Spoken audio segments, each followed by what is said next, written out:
বসে বসে দরুদ পড়ে, বলছে ওই দরুদের নজরানা নাম সহকারে আমার নবীর দরবারে পৌঁছে দেওয়া হয়। জোরে বলুন সুবহানাল্লাহ।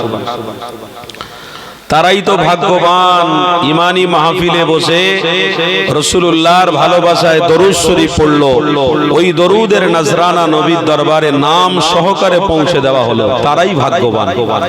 তা আজ আমরা যতজন মানুষ এসেছি, আজ আমরা ভাগ্যবান কেন? আমাদের কাছে অর্থ, আমাদের কাছে বাড়ি, আমাদের কাছে গাড়ি, আমাদের কাছে বিবি বাচ্চা সব কিছু রয়েছে, কিন্তু একটা কথা মনে রাখবেন, বাড়ি গাড়ি বিবি বাচ্চা মরে যাওয়ার পরে, খাটিয়াতে লাশ তোলার পরে ওই গাড়িটাও কিন্তু আপনার সাথে কবরে দেওয়া হবে না, ওই বাড়িটাও কিন্তু আপনার সাথে কবরে নিয়ে যাওয়া হবে না, আপনার বিবিও কবরে আপনার সাথে যাবে না, আপনার সন্তানও আপনার কবরের সাথে যাবে না। তাহলে কে সাথে যাবে? আপনি যে ইমানি মাহফিলে বসে দরুদ শরীফ পড়েছিলেন, ওই দরুদের নজরানা, ওই দরুদের সওয়াবটা আপনার সাথে করে কবরে যাবে। জোরে বলে, তা আপনার ব্যাপার। আপনি আসলে লাখপতি, না আসলে লসপতি, আপনার ব্যক্তিগত ব্যাপার। আমি তো দেখছিলাম যে আমার ঘরের মা, আমার ঘরের বোনেরা যা হয়েছে হয়েছে, সকাল 6টা থেকে নিয়ে এখন তো 8:30 9টা বাজতে যায়, আবারও বেরোতে হবে।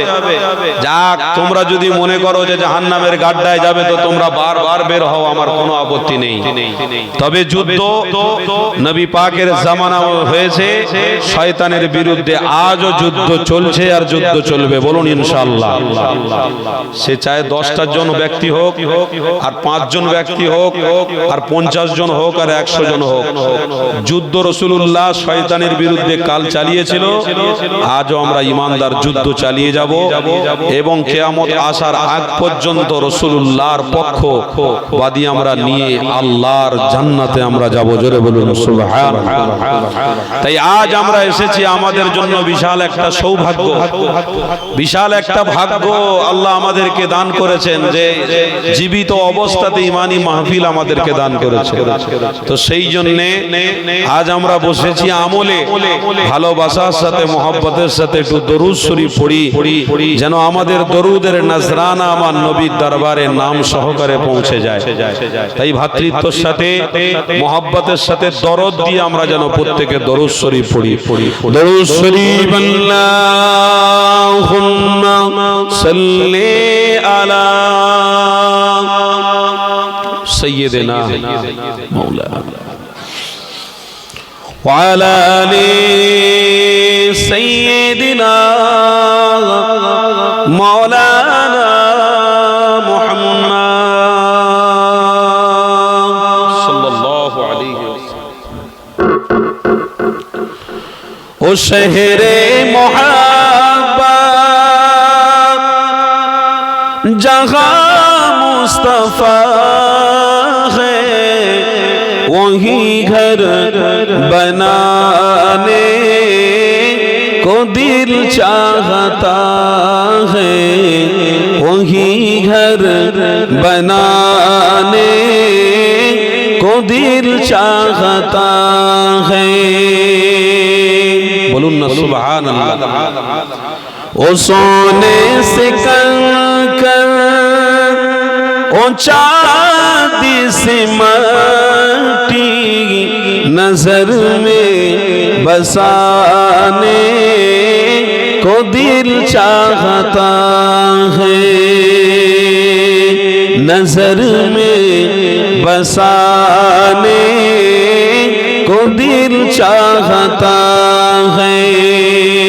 ओ शहरे मोहब्बत जहाँ मुस्तफा है, वही घर बनाने को दिल चाहता है, वही घर बनाने को दिल चाहता है। जिहादे मोहब्बत की आवाज गूंजी, जिहादे मोहब्बत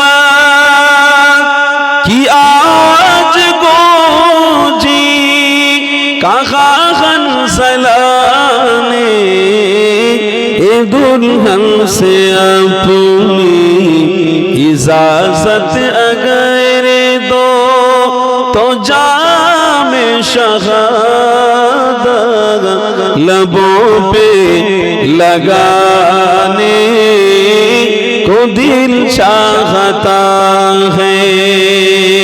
बोलुन ना सुभान अल्लाह। আর একটু মহব্বতে হবে না সুবহান আল্লাহ। নারে তাকবীর। রাসূলুল্লাহর সাহাবারা বলছেন জীবনকে উৎসর্গ করে দেব, জীবনকে শহীদ করে দেব, মিটিয়ে দেব। কেন শহীদ করে দেবে? বলছে দুনিয়ায় শহীদ হয়ে গেলে ওই পারে আমার নবী পাকের হাতে জান্নাতের পানি আমরা পান করব। জোরে বলুন সুবহানাল্লাহ। ও শহরে মোহাব্বত जहाँ मुस्तफा है वही घर बनाने को दिल चाहता है, वही घर बनाने को दिल चाहता है। अल्लाहुम्मा सल्ली अला मोहब्बते पढ़ें सबाई इकोटा कम कर दाओ ना भाई, इको कम कर दाओ हल्का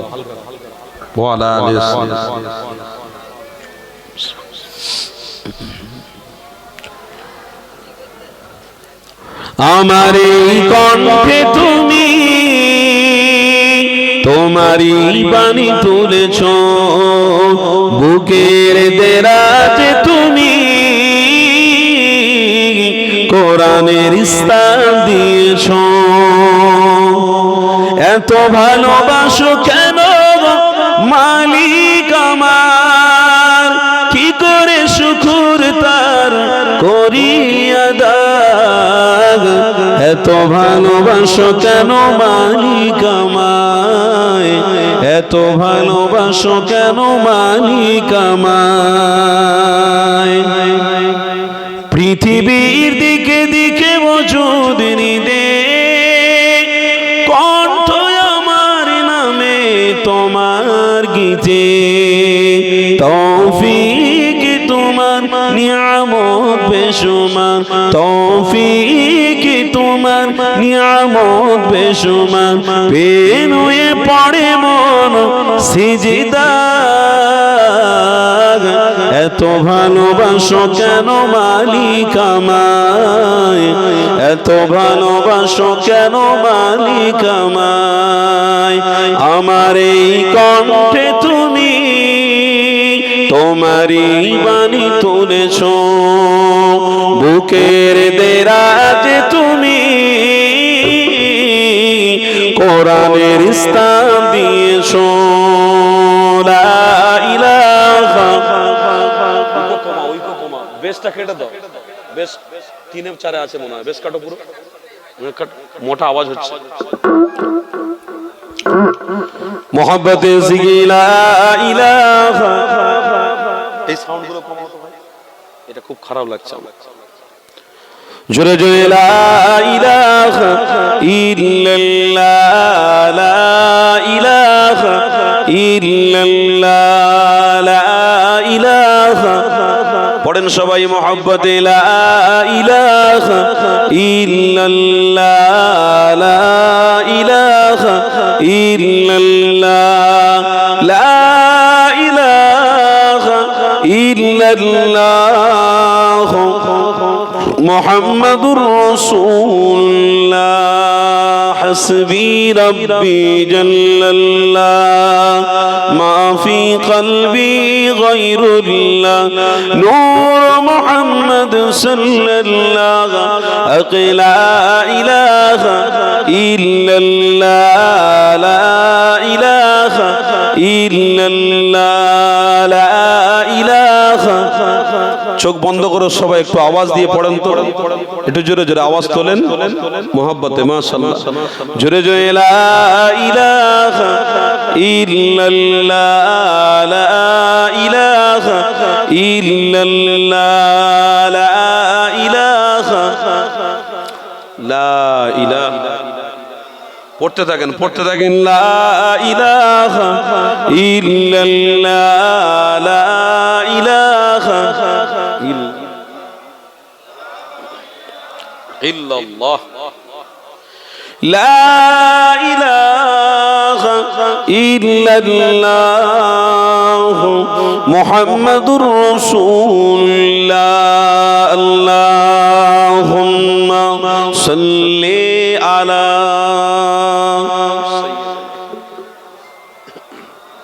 টোনটাকে একটু বাড়াবেন টোনটা ওয়া আলা সাইয়্যিদিনা মাওলানা বলেন না সকলে সাল্লাল্লাহু তাআলা আলাইহি ওয়াসাল্লাম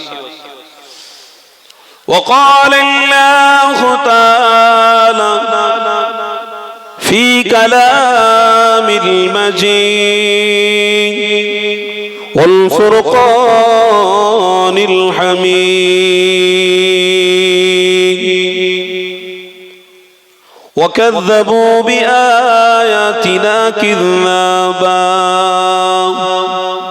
وكل شيء أحصيناه كتابا وقال النبي صلى الله عليه وسلم ومن ستر مسلما ستر الله في الدنيا والآخرة صدق الله العظيم সম্মানিত আজকের এই মাহফিলের যোগ্য সভাপতি সাহেব আমি আমার পক্ষ থেকে অনেক অনেক ভালোবাসা এবং মোবারকবাদ জানাচ্ছি তার সাথে সাথে সেক্রেটারি ক্যাশিয়ার এবং গ্রামের প্রত্যেকটা আমার বাপ প্রত্যেকটা ভাইকে বিশেষ করে আলেমে দ্বীন আলেমে হক আহলে সুন্নাত ওয়াল জামাআতের সকল আমার বাপ ভাই প্রেমিক যারা রয়েছেন গ্রামে জ্ঞানী গুণী বুদ্ধিজীবী যারা রয়েছেন আমি মোহাম্মদ আবুল আনসারী আমার পক্ষ থেকে অনেক অনেক ভালোবাসা এবং মোবারকবাদ জানাচ্ছি আজ আল্লাহ আমাদেরকে এই জায়গায় আনিয়েছেন এই ক্ষমতা কিন্তু আমাদের নয়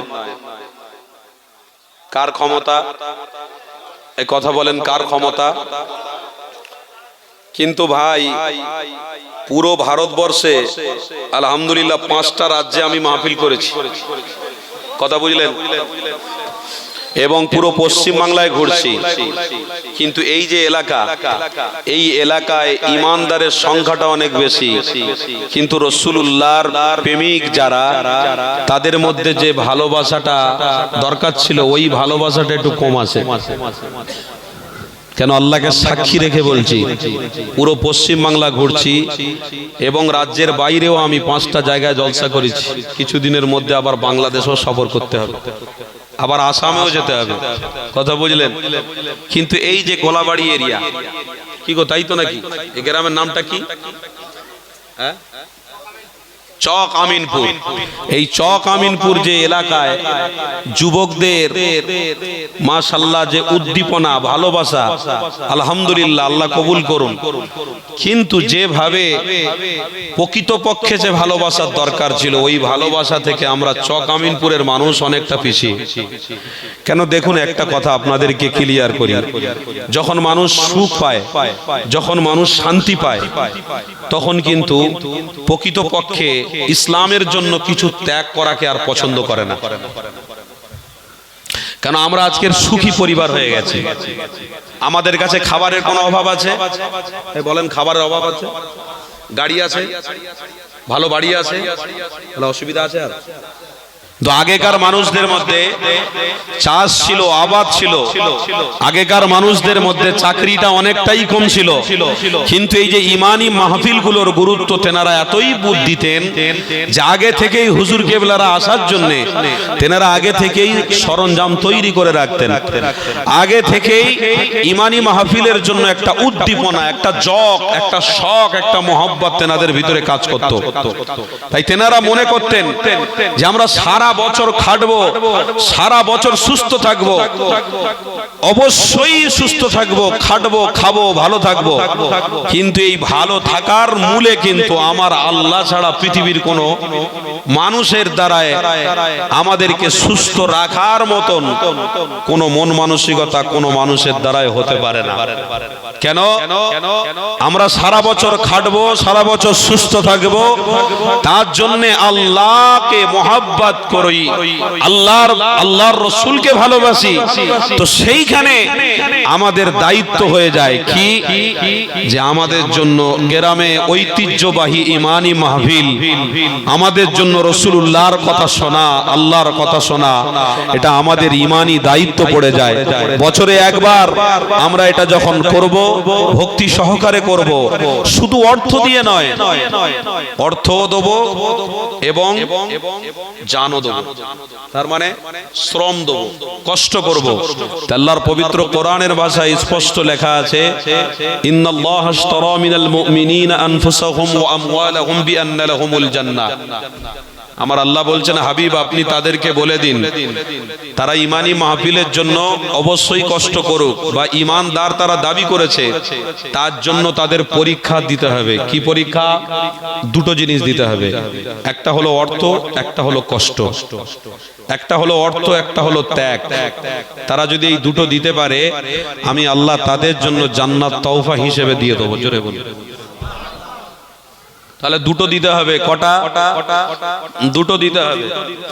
তো আমার রাসূল বললেন, দুটো কারা কারা দেবে? সমস্ত সাহাবারা বললেন, লাব্বাইকা ইয়া রাসূলুল্লাহ, হাবিবাল্লাহ, আমরা দুটো দিতে রাজি আছি। জীবন চলে যায় যাবে, আমরা এই দুটোর উপরেই টিকে থাকবো। তো আবু বকর সিদ্দিক সর্বপ্রথমে বললেন, আবু বকর সিদ্দিককে জৈনক সাহাবী জিজ্ঞাসা করলেন, আবু বকর, সর্বক্ষেত্রে তোমাকে দেখেছি প্রথম সারিতে থাকতে, সর্ব কাজে, সর্বসৎ কাজে, ভালো কাজে রাসূলুল্লাহর বার্তা তুমি প্রথমে নিয়ে গ্রহণ করে থাকো। আবু বকর, তুমি রাসূলকে এতটাই ভালোবাসো?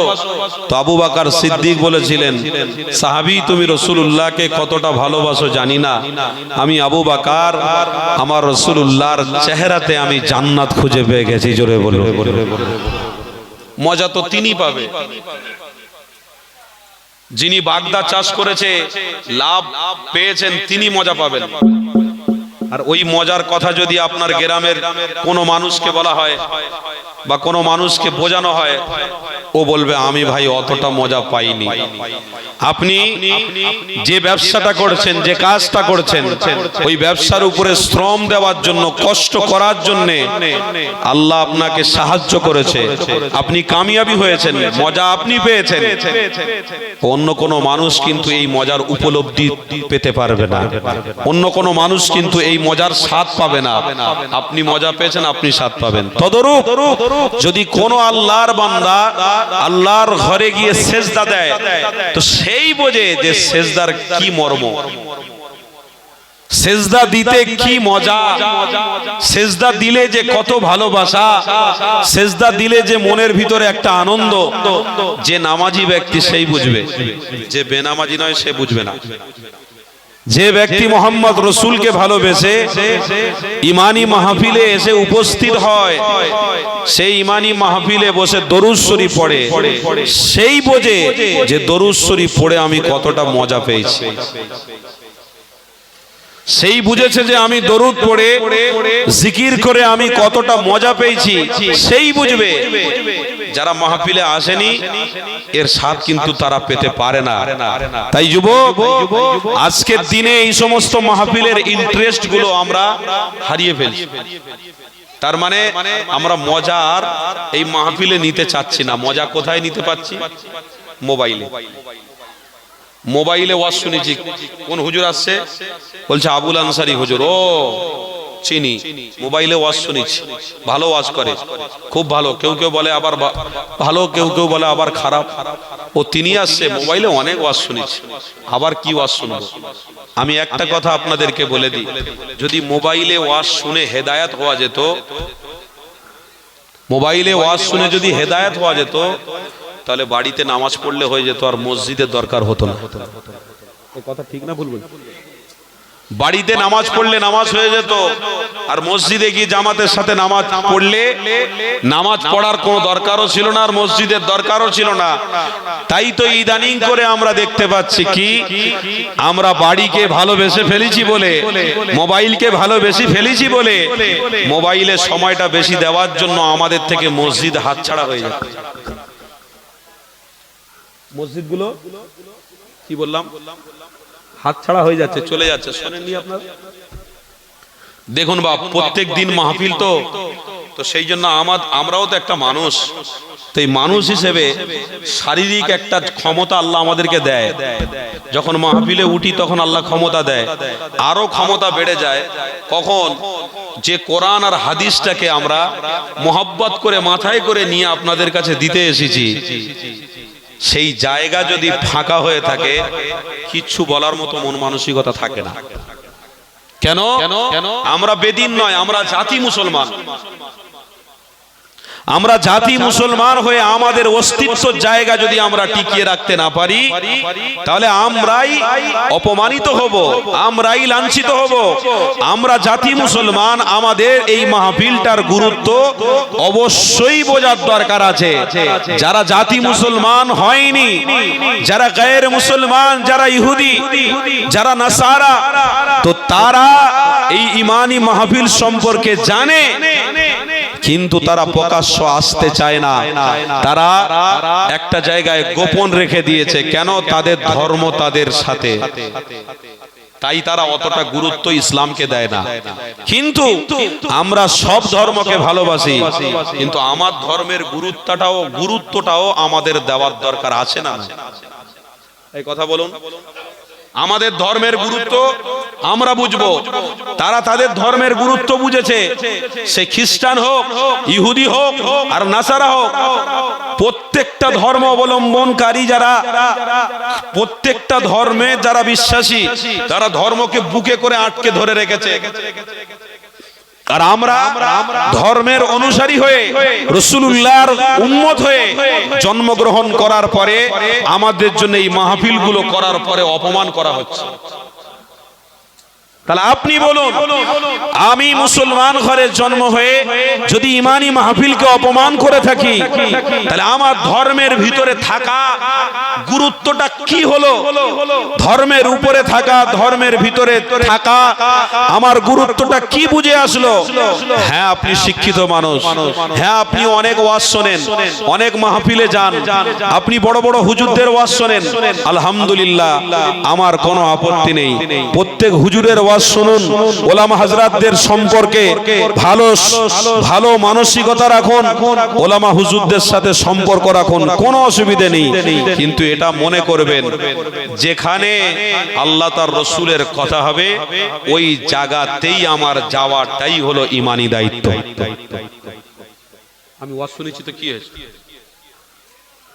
এই যে জায়গায় আমরা বসে আছি, এই জায়গায় এসে কি আমরা ভুল করেছি নাকি? বাবাজিরা বলো, ভুল করেছি? সারা দিন আপনারা খেটেছেন, সারা দিন আপনারা ইনকাম করেছেন। আল্লাহর ওয়াস্তে বলছি, ইনকামের জন্য যে সময়টা ব্যয় করেছেন ওই সময়টা কিন্তু নাজাত দেবে না। আর আপনি এই যে মাহফিলে এক একটা সেকেন্ড, এক একটা মিনিট, এক একটা ঘন্টা সময় কাটাবেন, এই সময়টা আল্লাহর জান্নাত পর্যন্ত আপনাকে নিয়ে চলে যাবে। তাহলে বুঝতে হবে যে কোন ধর্মের মধ্যে আমি আছি। পৃথিবীতে বিভিন্ন রকমের ধর্ম আছে, তাদের ধর্ম অবলম্বনকারী যারা আছে তাদের কাছে তাদের ধর্মের কথা বলুন, বিরুদ্ধে কথা বলুন, ছিঁড়ে খেয়ে নেবে। কিন্তু আফসোস, বড় দুঃখ লাগে, আমার মসজিদগুলো আজকের সব বিলীন হয়ে যাচ্ছে। তার মানে মসজিদগুলো শূন হয়ে যাচ্ছে, মসজিদগুলো বন্ধ হয়ে যাচ্ছে। আপনাদের মনে সেই আশা আছে যে আল্লাহর ঘর কেন বন্ধ হবে? আপনি বিভিন্ন রকমের ধর্ম আছে, তাদের ধর্মের বিরুদ্ধে কই কথা বলুন দেখি, কেমন সাহস আপনার আছে? আপনার ঘর থেকে তুলে নিয়ে চলে যাবে, অত সহজ নয়। কিন্তু আজ আমরা যে ধর্মের মধ্যে আছি ওই ধর্ম আমাকে শেখায় না, ওই রসুল আমাকে শেখায়নি যে তুমি অপর ধর্মের বিরুদ্ধে কথা বলো, তাই আমরা বলি না। কিন্তু আমরা কমজোর নয়, আমার রসুল বলেছে অপর ধর্মের বিরুদ্ধে কোনো আঘাতদায়ক কথা বলবে না, তাই আমরা বলি না, জবানকে লাগাম দিয়ে রেখেছি, কিন্তু কোরআনের ভাষাকে আমরা স্পষ্ট ভাষায় বুঝি। কোরআনের মধ্যে আছে, রসুল বলেছেন ইয়া আইয়ুহাল্লাযীনা আমানুস্তাঈনু বিস-সাবরি ওয়াস-সালাহ ইন্নাল্লাহা মা'আস সাবিরিন। আয় আমার সাহাবারা, তোমরা সবর করো, ধৈর্য ধরো। যদি আল্লাহ বিশ্বাসী হও আর রসুল বিশ্বাসী হও, তো ধৈর্য ধরলে আল্লাহর পক্ষ থেকে তোমাদেরকে সাহায্য করা হবে। কিন্তু আপনাকে এটা মনে রাখতে হবে যে আমরা ইসলামিক কালচারের মধ্যে যখন আছি, ইসলামের কোন কাজ যদি হয়, গ্রামে হোক বা শহরে হোক বা যেখানে হোক, এক কথায় আল্লাহ তার রসুলের কথা যেখানে হবে সেখানে কিন্তু আমাদের উপস্থিতি দিতে হবে। এটা কিন্তু আমাদের ধর্ম, এটা কিন্তু আমাদের ঈমান, এটা কিন্তু আমাদের ঐতিহ্য, এটা কিন্তু আমাদের সম্মান। আর যদি আপনি মনে করেন আমার গ্রামে মাহফিলে আমি থাকতে পারি না সময়ের ব্যস্ততার কারণে, আবার পাশের পাড়ায় একজন হুজুর আসছে, আবার সেখানে আমি ওয়াজ শুনতে যাব, এটা আমার জন্য অনুচিত, এটা আমি পারবো না। তো সেই ক্ষেত্রে কিন্তু আপনি অনেকটাই ইসলাম থেকে অনেকটাই দূরে সরে যাচ্ছেন, দুর্বল হয়ে যাচ্ছে আপনার ঈমানটা। কেন? আপনার ঈমান এটাই যে যখনই মসজিদ থেকে আওয়াজ আসবে আশহাদু আল্লা ইলাহা ইল্লাল্লাহ, আল্লাহ ছাড়া কোনো মাবুদ নেই, আশহাদু আন্না মুহাম্মাদুর রাসূলুল্লাহ, এই যে শব্দ যখন আসবে আমার অন্তরটা কেঁপে উঠবে যে মসজিদ থেকে আজানের আওয়াজ এলো, তার মানে নবীর নামটাও এলো, আল্লাহর নামটাও এলো। তদরূপ আমার দায়িত্ব অর্থ, বাড়ি, বিবি, বাচ্চা, সম্পদের থেকে বেশি আল্লাহর হুকুমের গুরুত্ব দেওয়াটাই হলো আমার জন্য দায়িত্ব। জোরে বলুন। যদি আপনি এই দায়িত্বটা পালন করতে পারেন, আল্লাহর কসম করে বলছে আল্লাহ কোনো জায়গায় আপনাকে অপমান করাবে না। ভাই মাইকে আমি চ্যালেঞ্জ দিয়ে যাচ্ছি, কোন জায়গায় আল্লাহ আপনাকে অপমান করাবে না। কেন? আল্লাহর সাহায্য প্রাপ্ত তারা যারা সম্পর্ক আল্লাহ তার রসুলের সাথে রেখেছিল। কিন্তু আজকের বিশ্বাস করুন, আস্তে আস্তে করে আমরা যেন আধুনিক সময়কে প্রাধান্য দিয়ে ইসলামটাকে আমরা যেন মডেল করে ফেলেছি। আপনি জানেন, কিছুদিন পরে আপনি দেখতে পাবেন এই হুজুরদের ঘরে দাওয়াত করা বন্ধ হয়ে যাবে। হুজুরদের আর দাওয়াত করবে না। বলেন কি বলেন হুজুর? বলে হ্যাঁ। এবারে দেখবেন মেয়ে ছেলেরা এই মাহফিলে উঠে তারা জলসা করবে, পুরুষরা শুনবে। সেই দিন আসছে, আপনারা মোবাইল খুলে দেখেননি মেয়ে বক্তা উঠেছে দেখেননি? কত সুন্দর টান দিয়ে ওয়াজ করছে, একদম ইউটিউবে ভাইরাল, লিখে দিয়েছে পুরো ভাইরাল। তাই তো কেন হবে না? কেন আমার এলাকায় নাজাতের জন্য আমি মাহফিল দিচ্ছি, আমার হালাল পয়সা দিয়ে আমি ইমানি মাহফিলের জন্য দান করেছি, অথচ ইমানি মাহফিল একদিকে হচ্ছে আর আমার ঘরের বোনটা ইমানি মাহফিল কেন্দ্রিক তারা বেপর্দা হয়ে বাইরে বেরোচ্ছে। তাহলে আপনি বলুন ওই মহিলারা কেন ইমানি মাহফিলে মাইক ধরে সমাজে কথা বলবে না? কেন? সমাজকে এক শ্রেণীর মানুষ নারীদেরকে উপরে তুলতে লেগেছে, পুরুষদের অস্তিত্বকে হারিয়ে দিচ্ছে। এই যুবক, আজ থেকে ১৫০০ বছর আগে তোমার আমার নবী রাসূলুল্লাহ হাবিবুল্লাহ হুজুর আমার পুরুষদের অধিকার এবং নারীদের অধিকার সম্পর্কে ক্লিয়ার করে দিয়ে গেছে। নারীদের অধিকার কত আর পুরুষদের অধিকার কত এ সম্পর্কে আমরা সবাই জানি যে নারী কি আর পুরুষ কি। যদি নারী আর পুরুষ সমান অধিকার পায়, যদি নারী আর পুরুষ সমান হয়ে যায়, কাঁধে কাঁধ দিয়ে রাস্তায় ঘোরে, যদি নারী আর পুরুষ রাস্তায় একসাথে গায়ে গায়ে হাত দিয়ে গল্প করে, তাহলে পুরুষের ঐতিহ্য কি রইল, নারীদের সৌন্দর্য কি রইল? সবটাই তো পানির সাথে মিশে গেল, সবটাই তো এক হয়ে গেল। তো সুতরাং সেই দিন আসছে আসছে। মনে রাখবেন, বেটা ছেলেদের দিয়ে আর ওয়াজ শোনা যাবে না। কেন? মোবাইলে বেটা ছেলেদের ওয়াজ অনেক শুনেছি, বেটা ছেলে হুজুরদের ওয়াজ অনেক শুনেছি। এবার এক কাজ কর, চাঁদা তুলে প্যান্ডেল করে মেয়ে বক্তা নিয়ে আসবো। বলে বলিস কি? তার জন্য তো পর্দা করতে হবে। বলে সব মাহফিলটা পুরো ঘিরে দেবো, মা বোনরা ওখানে থাকবে আর আমরা বাইরে ঘুরে ঘুরে মাহফিল পরিচালনা করব। বলে বলিস কি? মাইক? বলে হ্যাঁ মাইকে চলবে। ও মাইকে যখন ওই মেয়ে ছেলেটা কথা বলবে, সারা গ্রামের মানুষ শুনবে, আর গ্রামের লোকরা যখন ছুটে ছুটে ছুটে ছুটে এসে মাহফিলে না ঢুকতে পেরে বাইরে অপেক্ষা করবে, আর কিছু শ্রেণীর ছেলেরা মনে মনে করবে একটু ওই মেয়েটা কেমন ওয়াজ করছে, কেমন দেখতে, একটু পর্দা তুলে দেখি। তখন কি হবে?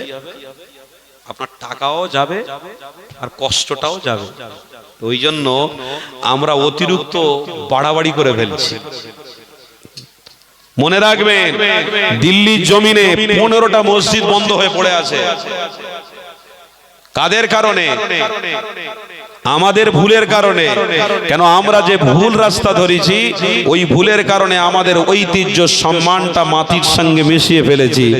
আমাদের যে জায়গায় থাকার দরকার ছিল ওই জায়গা থেকে আমরা অনেকটা সরে গেছি। আমাদের অস্তিত্ব আমরাই হারিয়ে ফেলছি। আপনি জানেন আমাদের অস্তিত্ব সম্পর্কে? আমাদের অস্তিত্ব, আমাদের গৌরব হলো মুহাম্মাদুর রাসূলুল্লাহ। হবে না? সেই নবীর উম্মত হয়ে আমরা জন্মগ্রহণ করেছি। তাহলে আমাদের থেকে বড় আর কেউ হতে পারে? এই কথা বলুন সবাই। আমাদের থেকে বড় উম্মত আর কে হতে পারে? আদম নবীর উম্মত বড় হতে পারে? ইব্রাহিম নবীর উম্মত বড় হতে পারে? ঈসা নবীর উম্মত বড় হতে পারে? শীস নবীর উম্মত বড় হতে পারে? উজায়ের নবীর উম্মত বড় হতে পারে? দাউদ নবীর উম্মত বড় হতে পারে? সুলাইমান নবীর উম্মত বড় হতে পারে? কোন নবীর উম্মত বড় নয়। আল্লাহর রাসূলের উম্মত হলো সবথেকে নিয়ামতপূর্ণ উম্মত। সব থেকে সৌভাগ্যবান উম্মত আমরা। কিন্তু আমরা বললাম কি, নিজের অস্তিত্ব, নিজের ঐতিহ্য হারিয়ে ফেলছি, নিজের সম্মান নিজেরাই হারিয়ে ফেলছি, নিজের জায়গা থেকে নিজে সরে যাচ্ছে। আমার ওয়াজ বুঝতে হবে কেমন সরে যাচ্ছি আমরা। একটু আরেকটু ক্লিয়ার করে দিই। এই আমার পাশের দেশ বাংলাদেশ, সব মোবাইলের মধ্যে আছে তো, সব মোবাইলে তো যোগ করে ফেলেছি আমরা সব মোবাইলের সাথে সম্পর্ক করে ফেলেছি। এই যে পাশের দেশ আমার বাংলাদেশ, এই বাংলাদেশে বড় বড় দাড়ি, মাথায় টুপি, বড় জুব্বা পরে ইমানি মাহফিল হচ্ছে, লক্ষ লক্ষ টাকা খরচা করে সব মানুষরা বসে আছে। হুজুর জিকির করতে উঠেছে, হুজুর জিকির করতে উঠে জিকির করতে করতে করতে করতে এমন অবস্থা হয়ে যাচ্ছে, হুজুরের মুরিদ জিকির করতে করতে ভলি খাচ্ছে। দেখেননি আপনারা? জিকির করতে করতে ভলি খাচ্ছে। আপনি বলুন, আমার অস্তিত্ব, আমার সম্মান হলো মুহাম্মাদুর রাসূলুল্লাহ। আমরা সেই ইমানদার। তাহলে আমরা আমাদের অস্তিত্ব থেকে কতটা দূরে সরে যাচ্ছি, এবারে আপনাদেরকে ক্লিয়ার নিতে হবে। আপনাদেরকে ভাবতে হবে এরা কারা। হুজুর জিকির করছে, জিকির হবে লা ইলাহা ইল্লাল্লাহ মুহাম্মাদুর রাসূলুল্লাহ। অবশ্যই জিকির হলো আল্লাহর গুণগান, আল্লাহর প্রশংসা। রসুলের নাম অবশ্যই আমাকে নিতেই হবে, এতে কোনো সন্দেহ নেই। এ যুবক, মুজাদ্দিরে জামানের অনুসারী আমরা। আমার দাদা পীরকে আমরা ভালোবাসি, আমার দাদা পীরের সাথে আমাদের সম্পর্ক ছিল, আছে, থাকবে। কি গো, দাদা পীরকে ভালোবাসেন তো সবাই? এই কথা বলেন, ভালোবাসেন তো? দাদা পীর রহমাতুল্লাহ আলাইহির 5 কলিজার টুকরা। বড় হুজুর জিকির করেছেন, মেজ হুজুর জিকির করেছেন, সেজ হুজুর জিকির করেছেন, নোয়া হুজুর, ছোট হুজুর পীর কেবলা জিকির করেছেন। কেউ বলেন তো জিকির করতে করতে কে আরাম হুমড়ি খেয়েছে?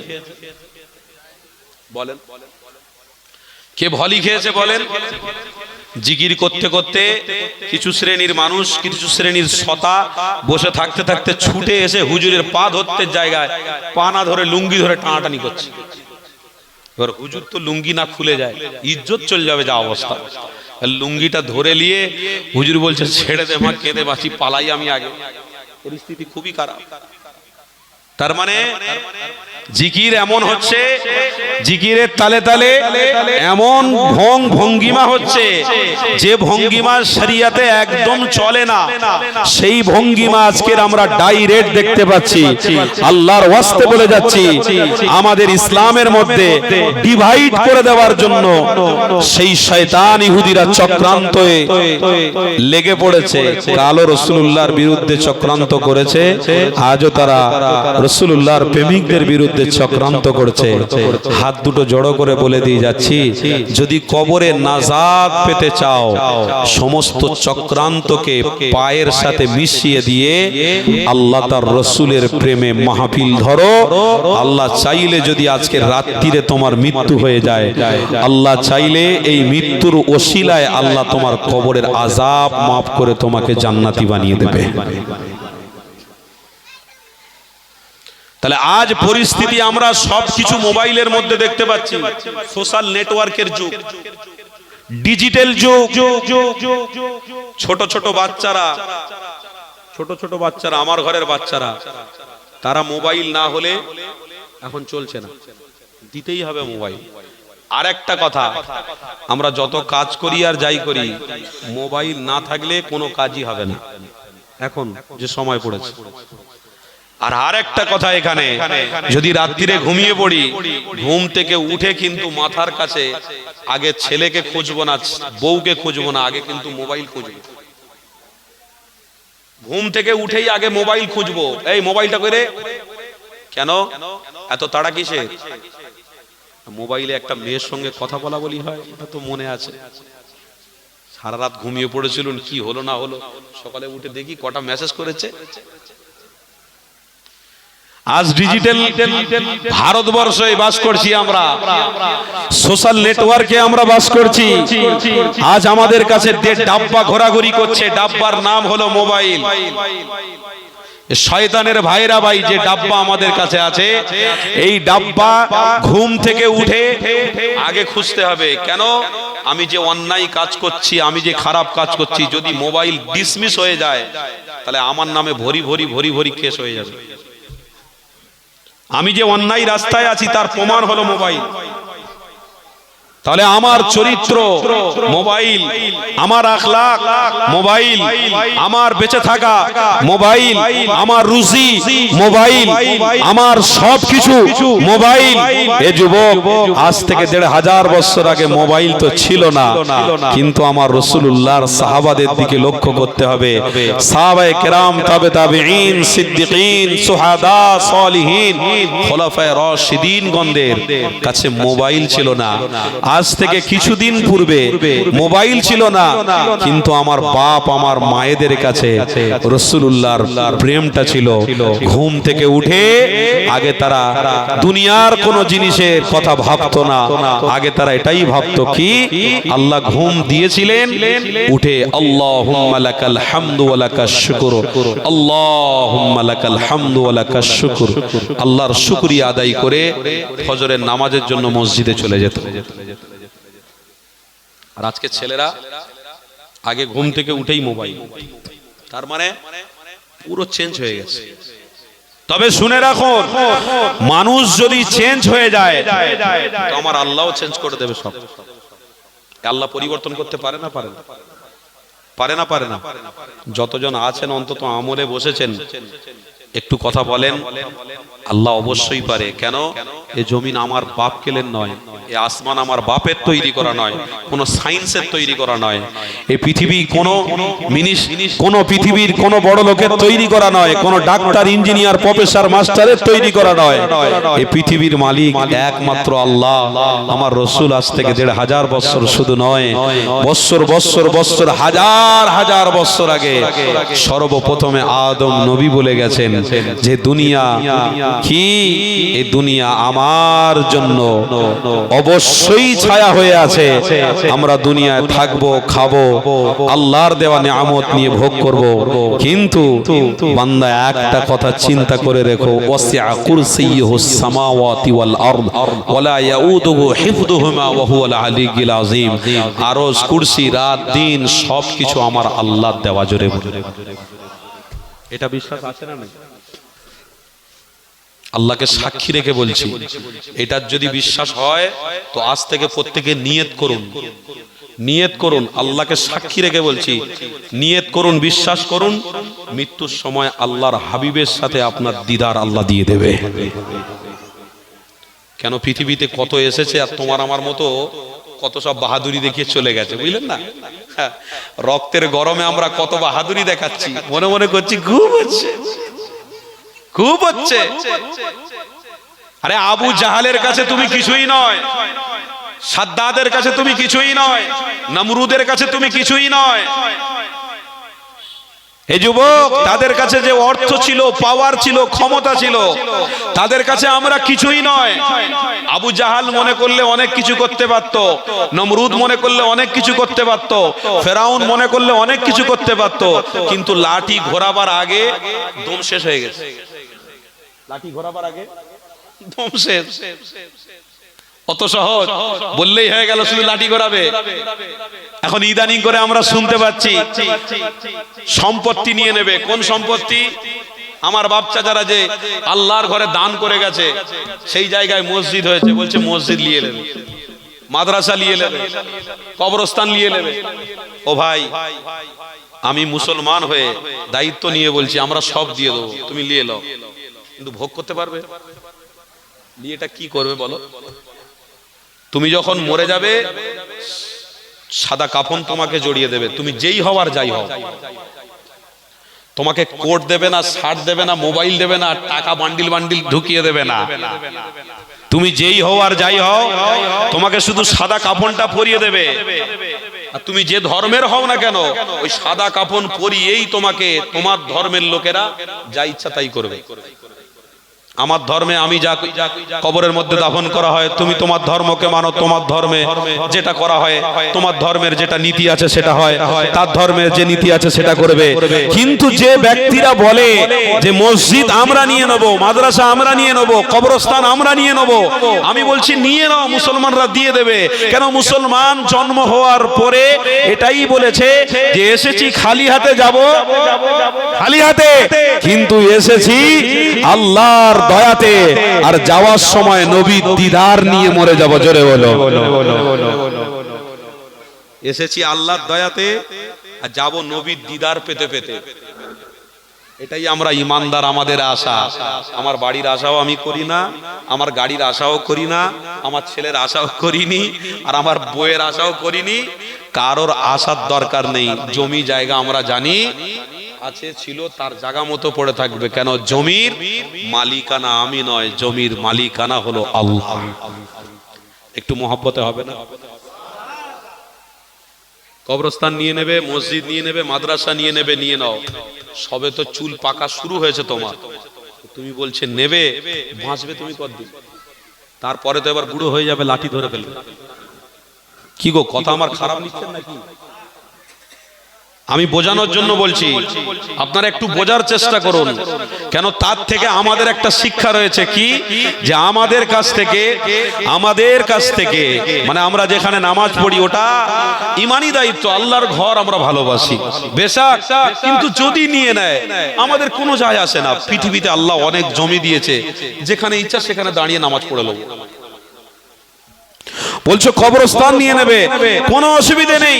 তুমি যদি কবর নিয়ে নাও তো আমার বাড়ি রয়েছে, দরকার পড়লে আমার বাপকে বাড়ির ভিতরে, নিজের ঘরের ভিতরে কবর খুলে দাফন করে রেখে দেবো। তুমি বলছো মাদ্রাসা নিয়ে নেবে, মাদ্রাসা নিয়ে নাও, আমার ঘরে যে আওলাদরা রয়েছে, বাচ্চারা রয়েছে, দরজা বন্ধ করে আমার বিবি, আমার আওলাদদের নিয়ে ওখানে আল্লাহর কোরআন আমি পড়া শুরু করে দেবো। জোরে বলে লিয়েল না। তুই দুনিয়ার সব নেওয়ার চেষ্টা করলেও নিতে পারবি না।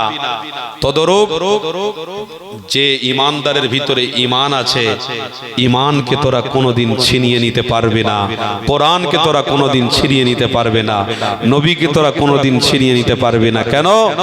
দিলের ভিতরে তো ঈমান আছে, আর ঈমানটাই তো আমাদের জন্য মুক্তির ব্যবস্থা আল্লাহ করে দিয়েছে।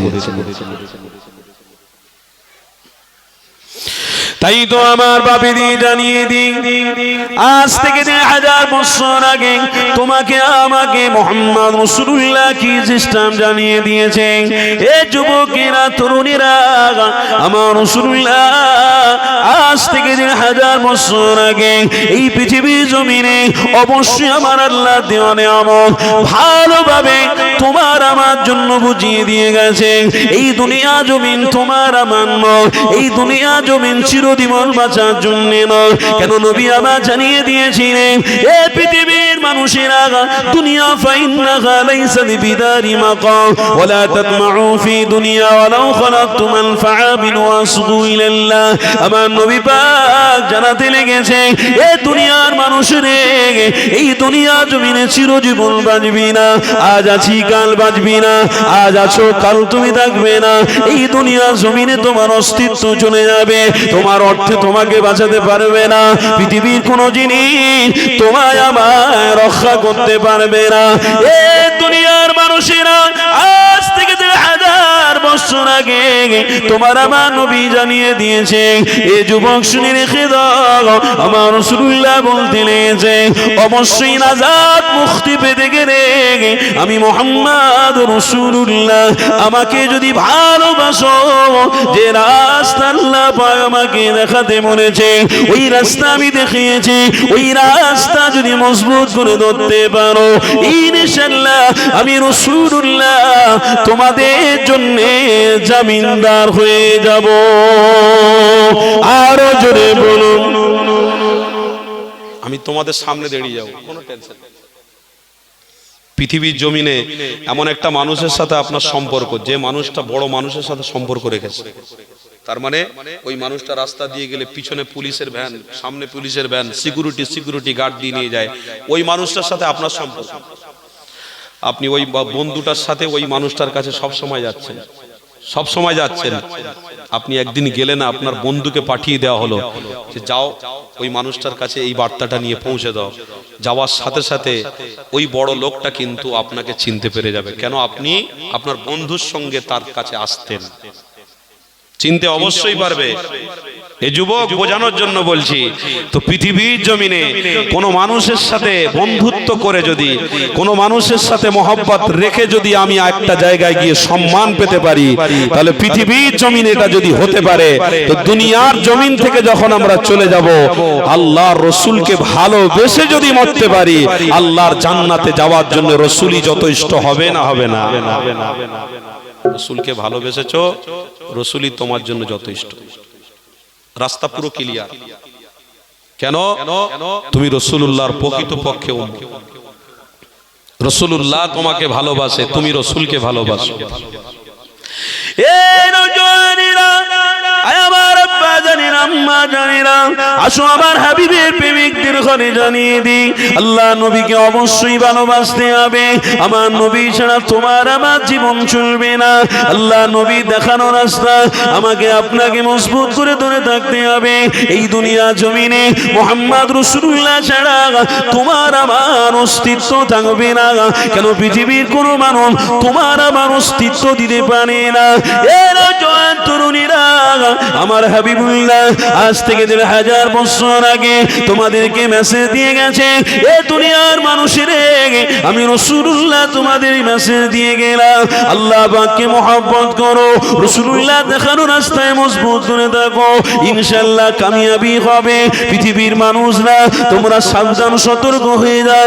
আমার নবী পাক জানাতে লেগেছে, বাবা সাহাবারে, আমি হাবিবুল্লাহ তোমাদেরকে জানিয়ে দিলাম, ইন্নাশ শাইতানা লিল ইনসানি আদুউম মুবিন। আমার রাসূলুল্লাহ জানাতে লেগেছে, ইল্লা খায়খানা ওয়ালা তাত্তাবিউ খুতুওয়াতিশ শাইতান ইন্নাহু লাকুম আদুউম মুবিন।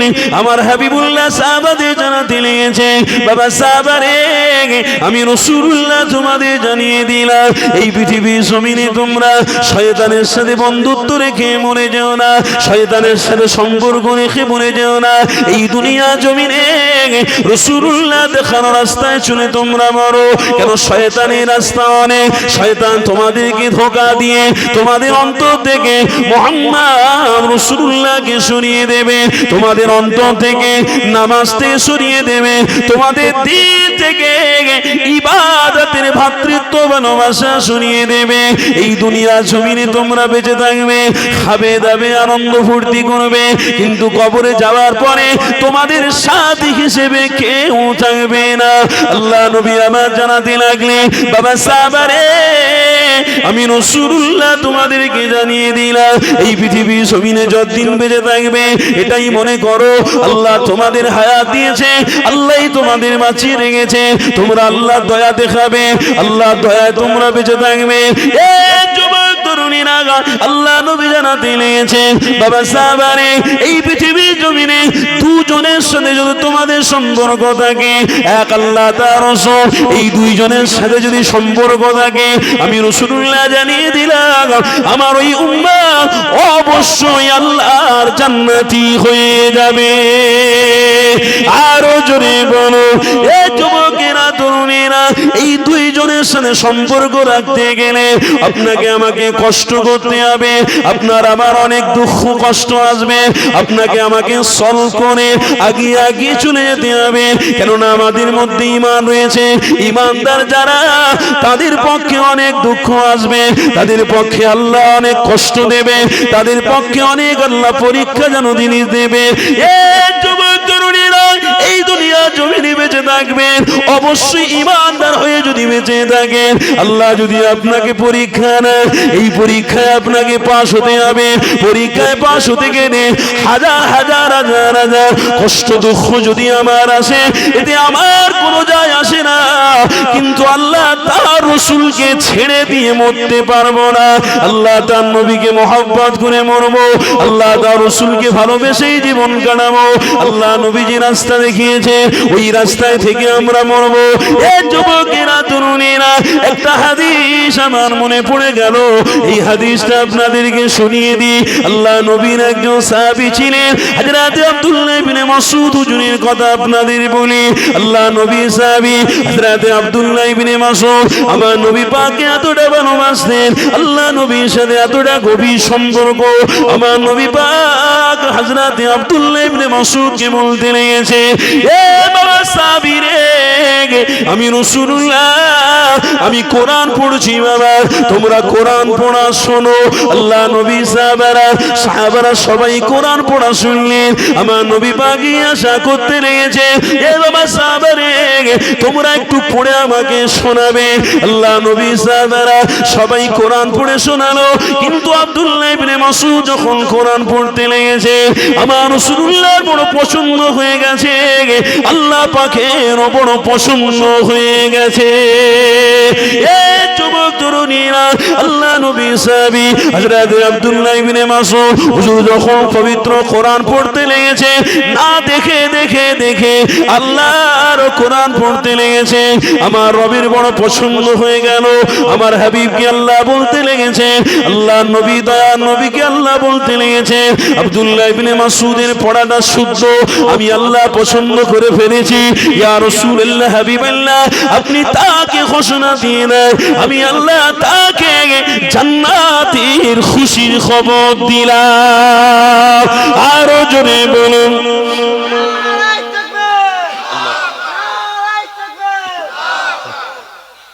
এই কুচিরা দাঁড়িয়ে আছো কেন তোমরা? বউ দেখতে এসেছো? বউ দেখো দেখো ভালো করে দেখবা, আমি দেখতে একটু ফর্সা তো, দেখ ভালো করে দেখ, যদি পছন্দ হয়।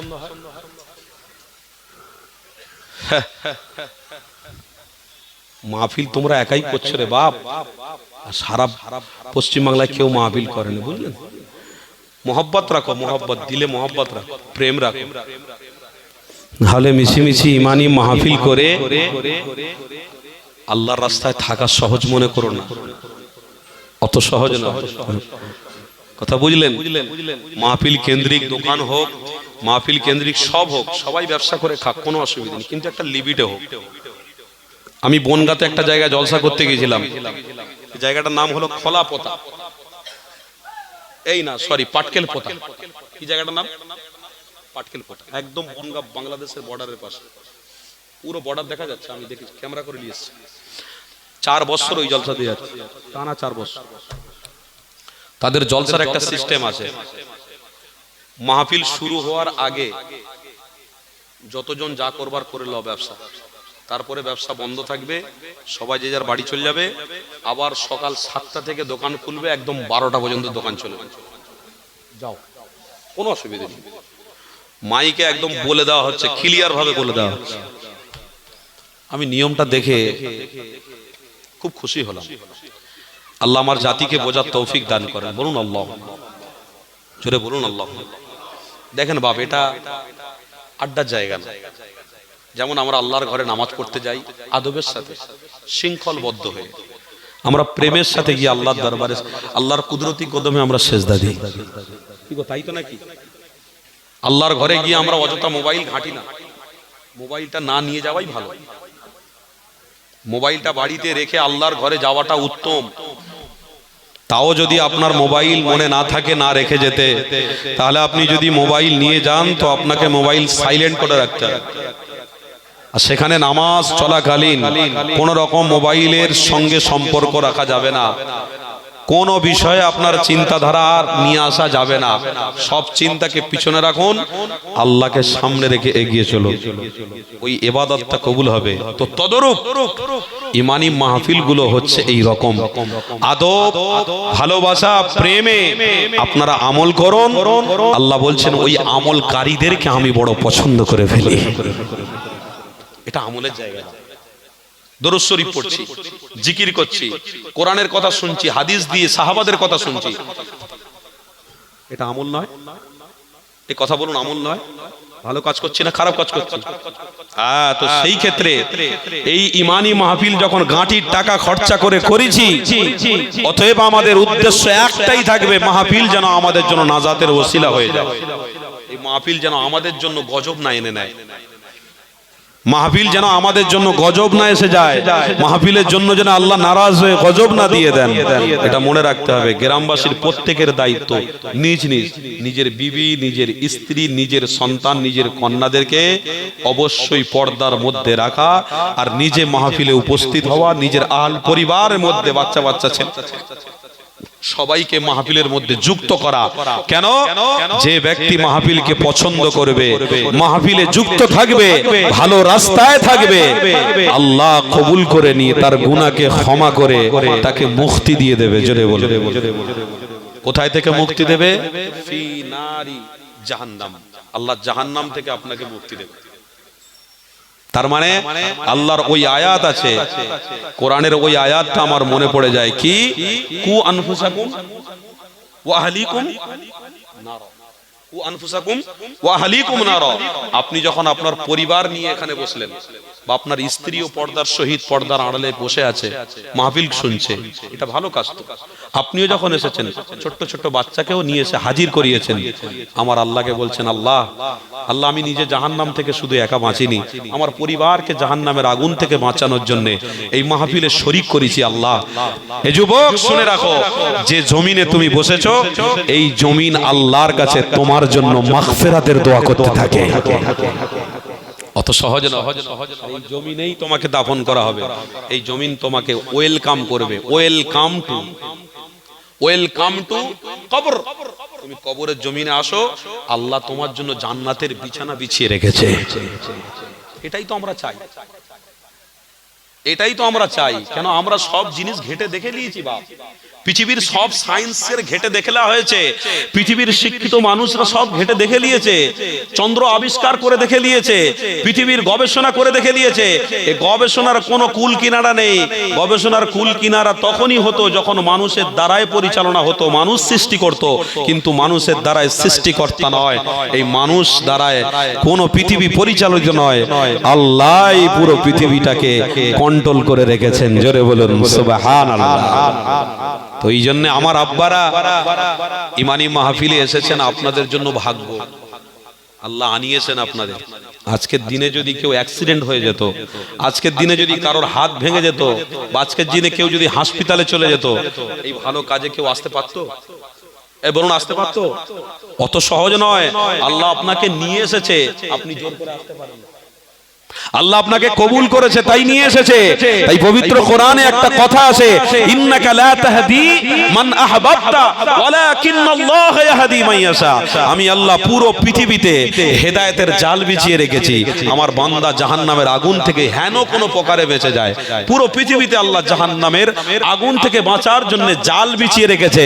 আমার আল্লাহ আহ্বান করছে, ওয়েলকাম টু জান্নাত, আয় কোন একটা হেদায়েতের রাস্তায় তোরা ঢুকে পড়, রহমতের ছায়ায় তোরা ঢুকে পড়, আমি আল্লাহ তোদেরকে মুক্তি দিয়ে জান্নাতি বানিয়ে দেব।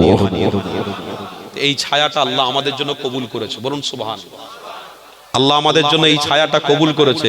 আমরা কিছুক্ষণের জন্য হলেও এখানে এসে বসেছি আল্লাহকে খুশি করার জন্য, পৃথিবীর কোনো মানুষকে, কোন হুজুরকে খুশি করার জন্য নয়, তাই তো নাকি? কোন পৃথিবীর সায়েন্সকে খুশি করার জন্য নয়, কোন অর্থশালীর খুশি করার জন্য নয়। আমরা কারোর কথা শুনতে এখানে আসিনি, আমরা এসেছি আল্লাহ তার রাসূলের কথা শুনতে। জোরে আমরা কোরআনের কথা শুনতে এসেছি, আদর্শের কথা শুনতে এসেছি। এই জান্নাতে যাওয়ার জন্য যে রাস্তা আমার রাসূল দেখিয়েছে, সেই রাস্তাকে মজবুত করে ধরার জন্য এই পৃথিবীর জমিনে ঈমানি মাহফিলে এসে ঠান্ডার সময়ে ঠান্ডাকে উপেক্ষা করে এসে চুপ করে বসে আছি। একটাই উদ্দেশ্য, রব রাজি, রব রাজি, সব রাজি। রব বেজার, সব বেজার। আল্লাহ যদি নারাজ হয়ে যায় তোমার জন্য জমিনও বদদোয়া করবে। আল্লাহ যদি নারাজ হয়ে যায় আসমানগুলো তোমার জন্য বদদোয়া করবে। আল্লাহ জাহান্নামে যাক, আল্লাহ ও জাহান্নামে যাক, ও বেয়াদব ছিল, আল্লাহ আল্লাহ জাহান্নামে দিও, বদদোয়া করতে থাকে। হ্যাঁ, চন্দ্রগুলো নক্ষত্রগুলো ওই বান্দার বদদোয়া করতে থাকে, সমস্ত মখলুক আল্লাহর বদদোয়া করতে থাকে, সমস্ত জীব আল্লাহর বদদোয়া করতে থাকে। আল্লাহর ওয়াস্তে বলছি বাপ, নবীর সাথে ভালোবাসা রাখা এটা ঈমানদারদের মূল দায়িত্ব। এই দায়িত্ব থেকে যদি আমাকে কেউ সরিয়ে দেয়, ডিভাইড করে দেয়, তাহলে কিন্তু কপালে দুঃখ ছাড়া আর কিছুই নয়। এই দায়িত্ব থেকে আমাকে সরলে হবে না। হাজার রক্ত দিতে হয় দেবো, হাজার কষ্ট করতে হয় দেবো, কিন্তু মুহাম্মদ রাসূল থেকে আমি দূরে সরতে পারবো না। জোরে বলুন, রাসূল থেকে সরবো, কষ্ট হাজার করলেও করব, রাসূল থেকে দূরে সরব না। কেন? নবীর প্রেম যদি সিনায় থাকে জান্নাত আমার জন্য অপেক্ষা করবে। একটা কবি কথা বলেছেন, খুব সুন্দর কথা, এটা আমি প্রত্যেকটা জলসায় বলি, আপনাদেরও বলি। কুছ দিন কি দুরিয়া হ্যায়, कुछ दिन की दूरियां है, मोहम्मद रसूल को मोहब्बत करके देख, तेरे लिए जन्नत इंतजार कर रहा है। ये दुनिया की कोई असबाब आपको जन्नत में नहीं ले जा सकता, सिवाय मोहम्मद रसूल के मोहब्बत ही अल्लाह के जन्नत में ले जा सकता है। এটার জন্য আমরা বসেছি। আমরা শিক্ষিত মানুষ, আমাদের কাছে অর্থ আছে, টাকা আছে, শিক্ষা আছে, সব আছে, কিন্তু এই মাটিতে বসেছি, সামান্য চট বিছিয়েছে মাটিতে বসেছি। এটা আমরা ত্যাগ করছি, ত্যাগ করে বসেছি, ভালোবাসায় বসেছি। কেন? অপরের জায়গাটা মানে ওই পারের রাস্তাটা আমাদের আল্লাহ ক্লিয়ার করে দেবে, তাই বসেছি। আল্লাহ আমাদেরকে কবুল করেন। হাদিস আমি একটা বলছিলাম, ওই হাদিসটা বলতে বলতে অন্যদিকে চলে গেল। আসেন একটু ভালোবাসায়, যখন সবাই এসেছেন একটু মহব্বতে দরুদ শরীফ পড়া যাবে? সবাই দিল খুলে, জবান খুলে ভালোবাসার সাথে একটু দরুদ শরীফ পড়েন। দরুদ শরীফ আল্লাহুম্মা সাল্লি আলা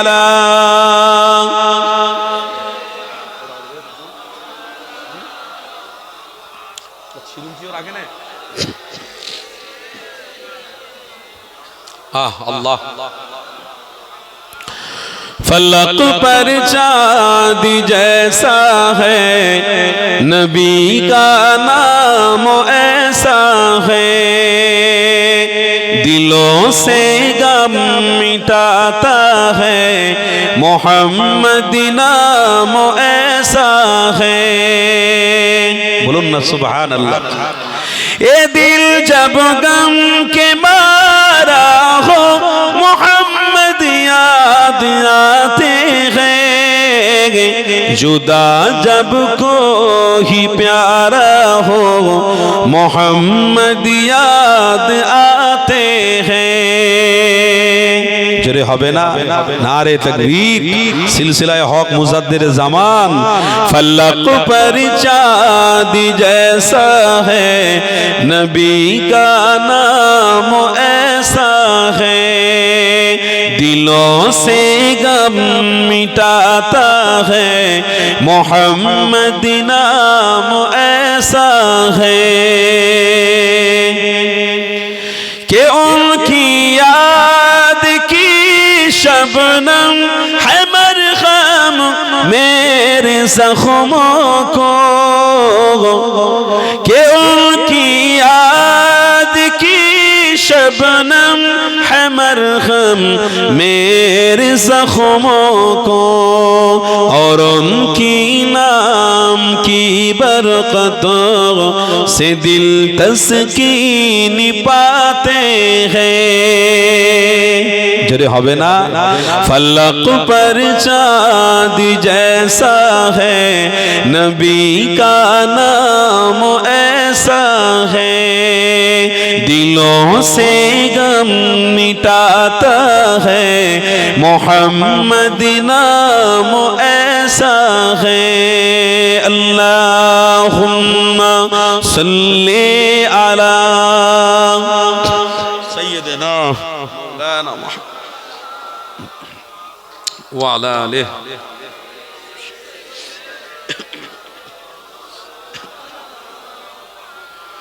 किसी का दिल दुखाओ ना सजाओ खल्क़े बारी को, किसी का दिल दुखाओ ना सताओ खल्क़े बारी को, मेहरबानी का हर रास्ता मदीने को ही जाते हैं। হবে না, সব রাস্তা আমার নবীর জন্য হয়েছে। জোরে বলুন সুবহানাল্লাহ। রহমতের সব রাস্তা আল্লাহ খুলে দিয়েছে শুধু মুহাম্মদ রাসূলের জন্য। জোরে বলুন মেহেরবানি কা হর রাস্তা মদীনে কো হি जाते हैं, फलक पर चाँद जैसा है नबी का नाम ऐसा है, दिलों से गम मिटाता है मोहम्मद नाम ऐसा है। अल्लाहुम्मा सल्ली अला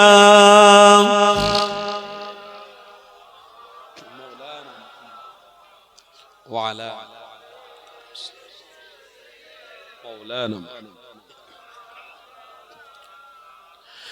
يا رجل ترنينا يا ما رب جنينا আসো তাহলে আমার নবীর কথা আলোচনা করছিলাম। আল্লাহ নবী দয়া নবীর আলোচনা অবশ্যই আমার আপনার শুনতে হবে। অবশ্যই নবী পাকের আলোচনা করলে আপনি আমি নাজাত পাবো। আমার হাবিবুল্লাহর আলোচনা যখন আমি আপনি শুনবো ইনশাআল্লাহ মুক্তির ব্যবস্থা আল্লাহ করে দেবে। কেন দুনিয়ার কোনো আলোচনাতে মুক্তির ব্যবস্থা পাওয়া যাবে না, দুনিয়ার কোনো রাষ্ট্রনায়কের আলোচনায় মুক্তি পাওয়া যাবে না, দুনিয়ার কোনো সায়েন্সের আলোচনায় মুক্তি পাওয়া যাবে না। যুবক তরুণীরা আমার আব্বা জানেরা শোনো, আল্লাহ নবীর আলোচনা আল্লাহ পাক খুশি হয়ে গিয়ে তামাম বান্দা বান্দীদের নাজাতের ফয়সালা করে থাকে। এই যুবকেরা তরুণীরা আল্লাহ নবীর আলোচনা আমি শুনতে বসেছি, আমার গৌরব আমার ভাগ্য আমার তকদির আল্লাহ পাঠিয়ে দিয়েছে। আমার হাবিবের আলোচনা আমি শুনতে বসেছি গো। আসেন যে আলোচনা আমি করছি না, এই ইসলামের জন্য অবশ্যই যদি কষ্ট করতে হয় কষ্ট করব, এই দিনের জন্য যদি কষ্ট করতে হয় করব, কিন্তু আমার নবী থেকে অবশ্যই আমি আপনি দূরে সরে যাব না। আমার আপনার দূরে সরাটা হবে শয়তানের কাজ। আমার নবী পাকের ভালোবাসা এই সিনার মধ্যে রাখা, এটাই হবে আমার আপনার জন্য নাজাতের কাজ। এই যুবক তরুণীরা আল্লাহ নবী সাহাবী হযরতে আব্দুল্লাহ ইবনে মাসউদের কথা আপনাদের শোনাচ্ছি না। আরে নবী পাকের সাহাবী হুজুর আমার নবী পাকের জবান থেকে শুনে শুনে কোরআন মুখস্থ করে ফেলেছে। আব্দুল্লাহ ইবনে মাসউদ হুজুর আমার পবিত্র কোরআন যখন তেলাওয়াত করতে লেগেছে, আমার রব বড় পছন্দ করে ফেলেছে। আমার হাবিবকে আল্লাহ জানাতে লেগেছে, হাবিবুল্লাহ আপনি আব্দুল্লাহ ইবনে মাসউদকে জানিয়ে দেন পবিত্র কোরআন পড়ার জন্য আমি আল্লাহ তাকে জান্নাতি বানিয়ে দিলাম। এ যুবক তরুণীরা, আমার আব্বা জানেরা, আমার আম্মা জানেরা, শোনো আমার নবী পাকের সাহাবী আব্দুল্লাহ ইবনে মাসউদ হুজুর আমার কোন সময় পবিত্র কোরআন মুখস্থ করে ফেলেছে। আল্লাহর কোরআন যখন মুখস্থ করে ফেলেছে, আমার নবী পাকের বিরোধীর কোনো অভাব ছিল না। ওই সময় আমার রাসূলুল্লাহর বিরোধীকারী অনেক ছিল। আবু জাহালের সাথে সাথে অনেক বেঈমান বেদিনীরা আমার নবী পাকের বিরোধী করতে লেগেছিল। আমার হাবিবের বিরোধীকারী অনেক ছিল। ওই সময়তে আব্দুল্লাহ ইবনে মাসউদ হুজুর আমার পবিত্র কোরআন পড়তে লেগেছে। আল্লাহর কোরআন জোরে জোরে পড়তে লেগেছে। কোথায়? বাইতুল্লাহ শরীফে হাতিমে কাবার পাশে দাঁড়িয়ে দাঁড়িয়ে আল্লাহর কোরআন সঙ্গে সঙ্গে পড়ছে, ভালোবাসার সাথে পড়তে লেগেছে। আবু জাহালের কাছে খবর চলে গেল, একজন মানুষ এসে ওই কোরআন শরীফের তেলাওয়াত করতে লেগেছে, যেটা মুহাম্মদ পড়ে ওই তোটা আছে আব্দুল্লাহ ইবনে মাসউদ বলতে লেগেছে। আল্লাহ নবী দয়া নবী সাহাবী ওখানে দাঁড়িয়ে দাঁড়িয়ে পবিত্র কোরআন যখন শোনাতে লেগেছে, উচ্চ আওয়াজে জোরে জোরে আবু জাহালের কাছে খবরটি পৌঁছে গেল। আবু জাহাল এসে আব্দুল্লাহ ইবনে মাসউদের কাছে বলতে লেগেছে, কি পড়ছিস বল। আব্দুল্লাহ ইবনে মাসউদের অন্তরে কোরআন রয়েছে, আমার নবী পাকের ভালোবাসা রয়েছে। আব্দুল্লাহ ইবনে মাসউদ বলতে লেগেছে, আমি পড়ছিলাম আল্লাহর কোরআন, যে আল্লাহ আমার হাবিবের উপরে নাজিল করেছে 6666টি আয়াত দিয়ে। আমার রাসূলুল্লাহকে আল্লাহ বড় ভালোবাসে, তাই আমার রাসূলুল্লাহর উপরে 114টা সূরা দিয়েছে, 7,07,434টা। আমার নবী পাকের উপরে যে কোরআনের হুরুফ আল্লাহ দান করেছে, ওই পবিত্র কোরআন আমি আব্দুল্লাহ ইবনে মাসউদ জোরে জোরে তেলাওয়াত করেছিলাম। একটুখানিও ভয় লাগলো না। আবু জাহালের সামনে দায়িত্ব সহকারে জোরে জোরে উচ্চ আওয়াজে কথা বলতে লেগেছে। এই যুবক শুনে দেখে নাও, আবু জাহাল বলতে লেগেছে, এখানে কারোর কথা চলবে না। আমি আবু জাহাল কি তুমি আমাকে চেনো? এই যুবকেরা তরুণীরা শুনে রেখে নাও। ওই সময় আব্দুল্লাহ ইবনে মাসউদ বলতে লেগেছে, হ্যাঁ আমি তোমাকে চিনি, তুমি এখানকার খোদা বলে দাবি করো, তুমি খোদা বলে নিজেকে দাবি করেছো। আবু জাহাল আমি তোমাকে অবশ্যই চিনি, তবে এটা মনে রেখে দাও, আমার অন্তরে যে রাসূলুল্লাহর প্রেম রয়েছে। আল্লাহর কোরআন আমার হাবিবের উপরে আল্লাহ নাযিল করে নিয়েছে, ওই পবিত্র কোরআন আমি আব্দুল্লাহ ইবনে মাসউদ মুখস্থ করে ফেলেছি। আমার শখ হলো আমি মক্কা জমিনে দাঁড়িয়ে দাঁড়িয়ে জোরে জোরে বলছি, এই জন্য আমার ইমানি দায়িত্ব আমি পড়তে লেগেছি। এতে তোমার কি অসুবিধে রয়েছে? আবু জাহাল বলছে, মাসউদ রে, এই পড়াটা তুই বন্ধ এখানে করে দে, না যদি বন্ধ করি আমি শায়েস্তা করে দেব, আমি তোকে ব্যবস্থা করে দেখিয়ে দেব। এই যুবক তরুণীরা শুনে লিখে দাও, যেই না কথাটা বলেছে, আবু জাহালের কথা শুনে হঠাৎ করে আব্দুল্লাহ ইবনে মাসউদ হুজুর আমার টেনে আবু জাহালকে একটা চড় মেরে দিয়েছে। আবু জাহাল যখন দাঁড়িয়ে রয়েছে, এ যুবক শোনো শোনো, ইমানের জোশ কত, ইমানের ভিতরে ভালোবাসা কত। আবু জাহাল যেই চড় খেয়েছে, আবু জাহাল দাঁড়িয়ে দাঁড়িয়ে ওখানে অপেক্ষা করতে লেগেছে, মাসউদ আমাকে চড় মারলো, কেন আমাকে চড় মারলো, কিসের জন্য আমাকে মারলো, কেন আমি অন্যায় কথা তো বলিনি, আমি তো অবশ্যই এখানকার খোদা, আমি যে কথা বলেছি ওটা আমার পক্ষবাদী, ঠিকই বলেছি আমি। আব্দুল্লাহ ইবনে মাসউদ চড় মেরেছে এই জন্যে, কেন শয়তানের কোন রাস্তা এই পৃথিবীর জমিনে বিস্তার হওয়া দিতে যাবে না। আমি রাসূলুল্লাহর হাতিয়ার, আমি শয়তানের কোন রাস্তা এখানে চক্রান্ত করতে দেব না। শয়তানের বিরুদ্ধে আল্লাহ নবী নূর নবী আমার যুদ্ধ ঘোষণা করেছে। আমি আব্দুল্লাহ ইবনে মাসউদ আমিও শয়তানের বিরুদ্ধে আমি আজ থেকে যুদ্ধই নেমে গেলাম। আরো জোরে বলুন।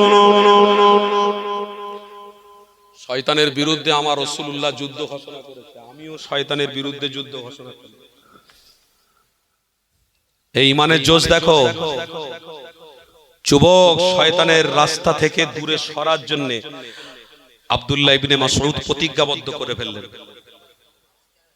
আমি জীবনকে দিতে হয় দিয়ে ফেলবো, আমি জীবনকে উৎসর্গ করে দিতে হয় করে দেবো, রসুলের কদমে জানকে কুরবান করে দেবো, কিন্তু মোহাম্মদ রাসূলুল্লাহর বাণীটাকে আমি বন্ধ করতে দেবো না। চলে বলো। আর আবু জেহেল মার্কা এখনো কিছু কিছু আছে, কিছু কিছু এখনো আছে ইসলাম থেকে নবী থেকে মানুষদেরকে দূরে সরানোর জন্য আবু জাহাল মার্কা কিছু কিছু উঠেছে। তারা চক্রান্ত করছে, তারা বিভিন্ন সময়ে চক্রান্ত করছে যে কোন রকম ভাবে আমাদের দিমাগ আমাদের দিলটাকে ডিভাইড করে দিয়ে আমরা যে রাস্তায় চালাতে চাচ্ছি ওই রাস্তায় প্রত্যেকটা মানুষ যেন চলুক। কিন্তু না, আইন নীতি রাস্তা ১৫০০ বছর আগে যে নবী চালিয়েছে, যে রসুল চালিয়েছেন, ওই নীতি আদর্শ ওই রাস্তায় মুসলমানরা চলছে, চলবে। ওই রাস্তায় চলে মুসলমানরা ঈমান নিয়ে মরে যাবে। আমার আব্বারা, একটা কথা আমার হালকা করে একটু মনে পড়ে গেল, একটু আপনাদের বলে দিই।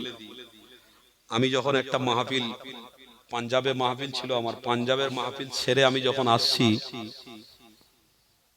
আমার সাথে ড্রাইভার গাড়ি চালাচ্ছে, পিছনে ৩ জন বসে আছে। কথা শুনছেন, এখানে একটা শিক্ষা রয়েছে। তো এয়ারপোর্টের ঠিক কাছাকাছি আমি এসে গেছি।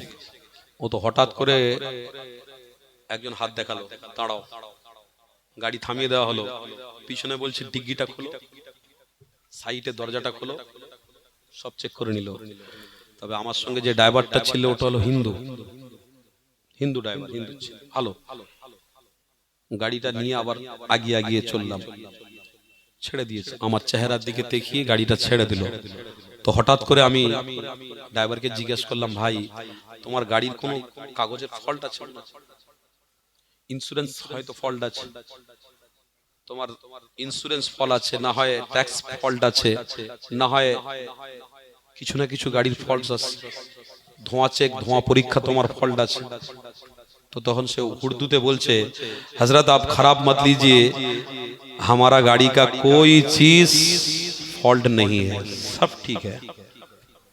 আমি তখন ড্রাইভারকে জিজ্ঞাসা করছি, तो क्यों हमको पकड़ा,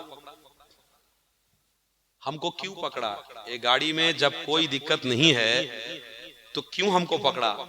गाड़ी ड्राइवर के जिज्ञेस करेছি, ड्राइवर আমাকে বলছে, हजरत एक बात आपको बोले, खराब मत लीजिए, तो फिर आपको बोले कोई दिक्कत नहीं है, आप बोलिए ना। हजरत गाड़ी पकड़ा है इसलिए आपके सर पे जो टोपी है, मुंह पे जो दाढ़ी है, इसलिए पकड़ा। আমার মাথায় যে টুপি আছে, মুখে যে দাড়ি আছে, আমার জন্য গাড়ি ধরেছে। এতগুলো মানুষ আপনারা রয়েছেন, ঈমানকে মজবুতের জন্য আপনাদেরকে বলছি। এই কথাটা আমি বলতাম না, কিন্তু এখানে একটা শিক্ষা লুকিয়ে রয়েছে। আমার মাথায় দাড়ি, আমার মুখে, আমার মাথায় টুপি, মুখে দাড়ি আছে, আমি কি অপরাধ করেছি? এই কথা বলুন। আমার ধর্মের উপরে আমি চলতে গিয়ে রসুলের সুন্নত, মাথায় টুপি, মুখে দাড়ি রাখতে হয়, তাই আমি রেখেছি। কিন্তু আমি কোন ধর্মকে আঘাত দিয়ে কি এটা করেছি? কোন ধর্মকে কথা, কোন খারাপ ডিস্ট্রিবিউট কথা বলে, কোন অন্যায় কথা বলে কোন ধর্মকে আমি চেপেছি না ছোট করেছি? আমার মাথায় টুপি, মুখে দাঁড়িয়ে আমি রাস্তা দিয়ে হেঁটে যাচ্ছি, আমার কোন ভাই মাথায় টুপি যদি পরে রাস্তায় মুখে দাঁড়ি রেখে যদি রাস্তায় হাঁটে, আমার দায়িত্ব আমি তাকে দেখে সালাম করি, আমি তার সাথে দেখে মুসাফা করি। আমার অন্যায় নয়, কারণ আমার রাসূল আজ থেকে ১৫০০ বছর আগে শিক্ষা দিয়েছেন, তোমার মাথায় টুপি, তোমার মুখে দাড়ি থাকবে, তোমার চলাটাও রাসূলুল্লাহর দেখানো রাস্তায় থাকবে, আদব, ভালোবাসা, ভ্রাতৃত্বের সাথে তোমাকে চলতে হবে। ওই রাস্তায় চলবে, নিচে করে চলবে, আর রাস্তায় একটা বড় আদলা ইট পড়ে থাকবে, রাস্তায় একটা কোনো একটা কষ্টদায়ক জিনিস পড়ে থাকবে, আর তুমি রাস্তা দিয়ে চলতে চলতে ওটা পার হয়ে চলে যাবে। ওটা করলে তোমার মধ্যে রসুলের প্রেম থাকবে না। তাহলে কি করতে হবে? নবী বলছেন রাস্তা দিয়ে তুমি যখন হাঁটবে, তোমার মাথায় টুপি, মুখে দাড়ি, তখন ওই রাস্তার ধারে যদি একটা কাঁটা পড়ে থাকে, ওই রাস্তার উপরে যদি আদলা ইট পড়ে থাকে, ওই রাস্তার উপরে যদি কোনো পাথর পড়ে থাকে, ওই পাথর বা ইট বা কাঁটাটা নিয়ে তুমি সরিয়ে দাও। কেন? এটার নাম হলো ইসলাম। পথেতে কোনো কষ্টদায়ক জিনিস তুমি সরিয়ে দেওয়ার মানে মুহাম্মদ রাসূলুল্লাহর প্রেম তোমার মধ্যে রাখা। জোরে বলো। কোন কষ্টদায়ক জিনিস যদি তুমি সরাতে পারো, তাহলে তোমার পরে যারা আসবে, রাস্তা চলবে, তাদের আর কষ্ট হবে না। এখানে একটা হাদিস আমার মনে পড়ে গেল। আল্লাহর নবী রাস্তা দিয়ে হেঁটে হেঁটে যাচ্ছেন, সাহাবারা কাফেলা পিছনে রয়েছে। নবী আমার হেঁটে হেঁটে যেতে যেতে হঠাৎ করে দেখলেন একটা পাথর পড়ে আছে। ওই পাথরটাকে আল্লাহর নবী সরিয়ে দিলেন। আবার এগিয়ে গিয়ে গেলেন, আবার দেখলেন পাথর পড়ে আছে, পাথরকে সাইড করে নিরাপত্তার জায়গায় রেখে দিলেন। আল্লাহর নবী আবার হেঁটে যাচ্ছেন, আবার দেখলেন একটা পাথর পড়ে আছে, নবী আমার সরিয়ে রাস্তাকে ক্লিয়ার করে দিলেন। ওই সময়ের একটা কোন বেদিন ওই রাস্তা দিয়ে হেঁটে হেঁটে যাচ্ছিল আর বলছিল, আমার মনে হয় এই রাস্তা দিয়ে মুহাম্মদ রাসূল গিয়েছে। আর একটু মহব্বতে হবে না? সেই রসুলের প্রেমিক হয়ে আমি যদি মাথায় টুপি পরি, মুখে দাড়ি রাখি, অপরাধ করেছি নাকি? অপরাধ করেছি নাকি? হাজার হাজার গাড়ি আমার গাড়ির পাশ দিয়ে চলে যাচ্ছে, আমি মাথায় টুপি পরেছি বলে, মুখে দাঁড়িয়ে রেখেছি বলে আমার গাড়িটাকে আটকানো হয়েছে। তার মানে এ থেকে কি বোঝা যাচ্ছে? আমি ড্রাইভার সাহেবকে যখন জিজ্ঞাসা করছি, ড্রাইভার এটাই বলছে আপনার মাথায় টুপি, মুখে দাঁড়ি, তাই গাড়িকে আটকানো হয়েছে। আমি তখন বললাম, কেন ভাই, ওয়াজা क्या है? তো তখন ড্রাইভার বলছে, ওয়াজা कुछ नहीं है, सर पे टोपी पहनने वाले, मुंह पे दाढ़ी रखने वाले मोस्ट आतंकवादी। কথা বুঝতে পারেন? আমরা আতঙ্কবাদী? এই মসজিদের ইমাম সাহেব আতঙ্কবাদী? মহল্লার যারা মসজিদে গিয়ে নামাজ পড়ে ইমামের পিছনে তারা দাঁড়িয়ে রেখেছে, টুপি পরেছে, তারা আতঙ্কবাদী? তার মানে আমি গিয়ে যখন প্লেনে উঠলাম, প্লেনে উঠে দেখি হাফ প্যান্ট পরে না আমাদের ভিতরে, আমরা পায়জামার ভিতরে হোক, লুঙ্গির ভিতরে হাফ প্যান্ট পরি। তাকে একটা ভাষা আমরা বলি, যাই মোবাইলে সব ইউটিউবে হচ্ছে তো ভাষাটা বললাম না। হাফ প্যান্ট পরা ছেলে আর হাতে কি সব আঁকা আঁকা হচ্ছে না, সব কি বলে, সব ছেলেরা জানে, ঠিক আছে? হাতে ऐसा বড় বড় কিরকম কিরকম সব এঁকেছে, আর হাফ প্যান্ট পরা ছেলে কাঁধে একটা ছোট্ট ব্যাগ নিয়ে দেখছি প্লেনে উঠছে। কথা বুঝলেন? অধিকাংশ মেয়ে ছেলে প্লেনে যে খাবার দেয়, তাদের লেভাসের কোনো তরিকা থাকে না, তারা চকচকে ঝকঝকে আপনার কাছে এসে খাবার দেবে, এক্সকিউজ মি, ইংরেজি ছাড়া কথা তারা জানে না। কথা বুঝলেন? আপনাদেরকে এখানে বোঝাচ্ছি, একটুখানি শিক্ষা রয়েছে, শিক্ষার জন্য আপনাদের বোঝাচ্ছি। কেন আমি দাড়িওয়ালা টুপিওয়ালা লোক তো ভাই, ওই জন্য আমি আতঙ্কবাদী হয়ে গেছি। আর ওরা সব আন্ডার প্যান্ট পরে উঠবে, ওরা আতঙ্কবাদী। কথা বুঝলেন? ওরা সভ্য সমাজে নয়, ওরা অসভ্য সমাজ বিস্তার করবে, ওরা আতঙ্কবাদী নয়। আর আমি বলি সাহেব, একটা ভালো গাড়ি চড়েছি, আমার গ্রামের মানুষ ওয়াজ করি কিছু টাকা দিয়েছে, ওই টাকা জমিয়ে একটা গাড়ি কিনে, কি অন্যায় করেছি?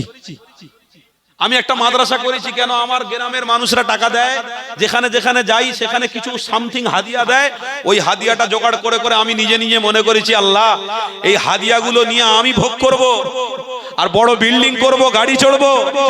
আল্লাহ দরকার নেই, দুনিয়া আজ না হয় কাল ছাড়বো। আল্লাহ গো, কষ্ট করা, মেহনত করা, এই যে হাদিয়াগুলো এক জায়গায় করে আমি নিজে জায়গা কিনে একটা ইংলিশ মিডিয়াম করব, ভালো হবে না? আল্লাহ একটা এতিমখানা করব। এই বলুন, মৃত্যুর আগে যদি আমি একটা ইংলিশ মিডিয়াম করতে পারি, একটা এতিমখানা যদি করতে পারি, তাহলে মৃত্যুর পরে আমার জন্য জান্নাতের রাস্তা ক্লিয়ার হয়ে যাবে। তাহলে আপনাদের টাকা নিয়ে আমি একটা ছোট্ট গাড়ি কিনেছি, আপনাদের টাকা নিয়ে আমি একটা ইংলিশ মিডিয়াম করেছি, আপনাদের টাকা নিয়ে আমি একটা এতিমখানা করেছি। আর আপনাদেরকেও বলে যাচ্ছি, টাকা ইচ্ছে মতো হুজুরদের ঘরে দেন, হুজুররা নিয়ে পেটে খাওয়ার আশা করে না। হুজুরদের পিছনের গল্প আপনাদের শুনলে মাথা চমকে উঠবে। আল্লাহকে সাক্ষী রেখে বলছি, সমাজে যদি ইসলামকে বিস্তার করতে চান, সমাজে যদি ইসলামকে আরো প্রচার প্রসার করতে চান, তো আলেমে হাক্কানীদেরকে সামনের কাতারে রাখবেন। যদি কোনো হুজুরকে ভালোবাসেন, পীর সাহেব পীরজাদাকে ভালোবাসেন, তাদেরকে অর্থ দেন, সহযোগিতা করুন, তারা ইসলামের জন্য, দ্বীনের জন্য সব করুক। কেন? আমার খাওয়া আল্লাহ ব্যবস্থা করেছে, আমার ব্যবসায় আল্লাহ যথেষ্ট উন্নতি দিয়েছে, আমার কাছে ভালো একটা গাড়িও রয়েছে, আমার কাছে ভালো একটা বাড়িও রয়েছে, আমার কোনো অসুবিধা নেই আল্লাহর ওয়াস্তে। আমার পয়সা নিয়ে যদি আমি ওলামাদেরকে দিই, এই ওলামা হাজরাতরা যদি সমাজে কিছু করে যেতে পারে, ইনশাআল্লাহ আমিও মুক্তি পাবো, ওই ওলামা হাজরাত ও মুক্তি পেয়ে যাবে। জোরে বলো। অতএব আপনাদেরকে বলছি, এই পশ্চিম বাংলার জমিনের আমরা বাস করি, এই পশ্চিম বাংলার মাটি আল্লাহর ওলিদের ঘাঁটি, তাই মুজাদ্দিদ জামানের রুহানি ফায়েজ পুরো পশ্চিম বাংলায় চলছে। এই পশ্চিম বাংলায় কেউ ইসলাম দরদেরকে দাঁত ফোটাতে পারবে না, কেউ ইসলাম দরদীদেরকে চোখ রাঙিয়ে কথা বলতে পারবে না, কেউ ইসলামিক ভালোবাসার মানুষদেরকে নামাজ থেকে দূরে সরাতে পারবে না। এই পশ্চিম বাংলার মানুষ শান্তিতে কাজও ছিল, কালও ছিল, আজও আছে, কিয়ামতের আগ পর্যন্ত থাকবে। কেন? এই পশ্চিম বাংলার জমিন হলো মুজাদ্দিদ জামানের জমিন। জোরে বলুন সুবহানাল্লাহ। আমার দাদা পীরের জমিন, আমার দাদা পীরের এরিয়া এই পশ্চিম বাংলার জমিন। ইনশাআল্লাহ দাদা পীরের রুহানি ফায়েজ চলছে। পশ্চিম বাংলার মানুষ শান্তিতে ছিল, আছে, থাকবে। এদেরকে কেউ চোখ রাঙিয়ে দামিয়ে দিতে পারবে না, এদেরকে দাঁড়িয়ে টুপি থেকে কেউ দূরে সরাতে পারবে না। কত রকমের শয়তানি চক্রান্ত করুন, সব শয়তানি চক্রান্ত ভিনিশ হয়ে যাবে, ভিনিশ হয়ে যাবে, শেষ হয়ে যাবে, মিটে যাবে। রাসূলুল্লাহর আশিকরা যে রাস্তা ধরেছে ওই রাস্তাতেই টিকে মরে যাবে। আমার আব্বারা, আমি প্লেনে উঠে যখন ওই আন্ডারপ্যান্ট পরার লোকের পাশেই বসলাম, তার পাশেই আমার সিট পড়েছে। কথা আমার শুনছেন তো নাকি? কষ্ট হচ্ছে আপনাদের? তার পাশেই ঠিক আমার সিট পড়েছে। তো কিছুক্ষণ পরে প্লেন চালু হয়ে গেল, আকাশে ওড়ার পরে ওই ব্যক্তিটা পেশাব করতে যাবে, আমাকে বললো excuse me, I am toilet, আমি একটু বাথরুমে যাব। এই কথা ইংরেজিতে বললো। আমি বললাম ওয়েলকাম, সরে এলাম, চলে গেল। এসে আবার পাশে বসলো। তো 1.5 ঘন্টা 2.5 ঘন্টার রাস্তা, বলি বেকার বসে আছি, একটুখানি জিজ্ঞেস করি। তো আমি একটু একটু করে জিজ্ঞেস করলাম, নামটা দিয়ে শুরু করলাম। আমি যখন নামটা শুরু করেছি, নামটা দেখে, নামটা শুনে আলহামদুলিল্লাহ আমি তৃপ্তি পেলাম, যাক মুসলমানের বাচ্চা। কথা বুঝলেন? সত্যি মুসলমানের ছেলে। নামটা জানার পরে বাড়ি জানলাম, সেও আমার জানলো, আমিও তার জানলাম। জানার পরে আমি এবার জিজ্ঞেস করছি, কেন বেশি বলতেও তো পাচ্ছি না, এটা প্লাস্টিকের ব্যাপার, আমার দাঁড়িয়ে আছে, মাথায় টুপি রয়েছে, আবার বেশি বলতে গেলে বড় লোকের ব্যাপার, কি বলে না বলে ভাব। তো কথা বলতে বলতে আবেগ নিয়ে জিজ্ঞেস করছি, ভাই এটা কথা জিজ্ঞেস করবো, কিছু মনে করবে না? তোমার নামও তো মুসলমান, তুমিও তো মুসলমান, আন্ডারপ্যান্ট পরে পরে উঠেছো কেন? আর হাতে ওই ট্যাটু ভেটু ওইসব লেগিয়ে উঠেছো কেন? আমি জিজ্ঞেস করি, তখন বলছে হুজুর, আর দাড়ি আর টুপি দেখে আমাকে ওইটাই মনে করলো। হুজুর কি আর বলবো, ফ্যাশন। একবার শুনছেন না? বলছে ফ্যাশন, ফ্যাশন। ওই জন্য একটু বাইরে ঘাটে চলতে হয়, তো ইন্টারন্যাশনাল জায়গায় আমার ব্যবসা বাণিজ্য আছে, তো এগুলো আমাদের করতে হয়। বলি বাহ, তুই সামান্য অর্থের জন্য দুনিয়ায় কদিন বাঁচবি, তার জন্য ফ্যাশনের রাস্তায় গিয়ে জাহান্নামকে বেছে নিবি? তুই ফ্যাশন করতে গিয়ে জাহান্নামে চলে যাবি? তোর ফ্যাশনকে নিকুচি করো। তার মানে যুবক, আজ সেই কথাটা সত্য হচ্ছে যে কথাটা 1500 বছর আগে আমার রাসূলুল্লাহ বলেছেন।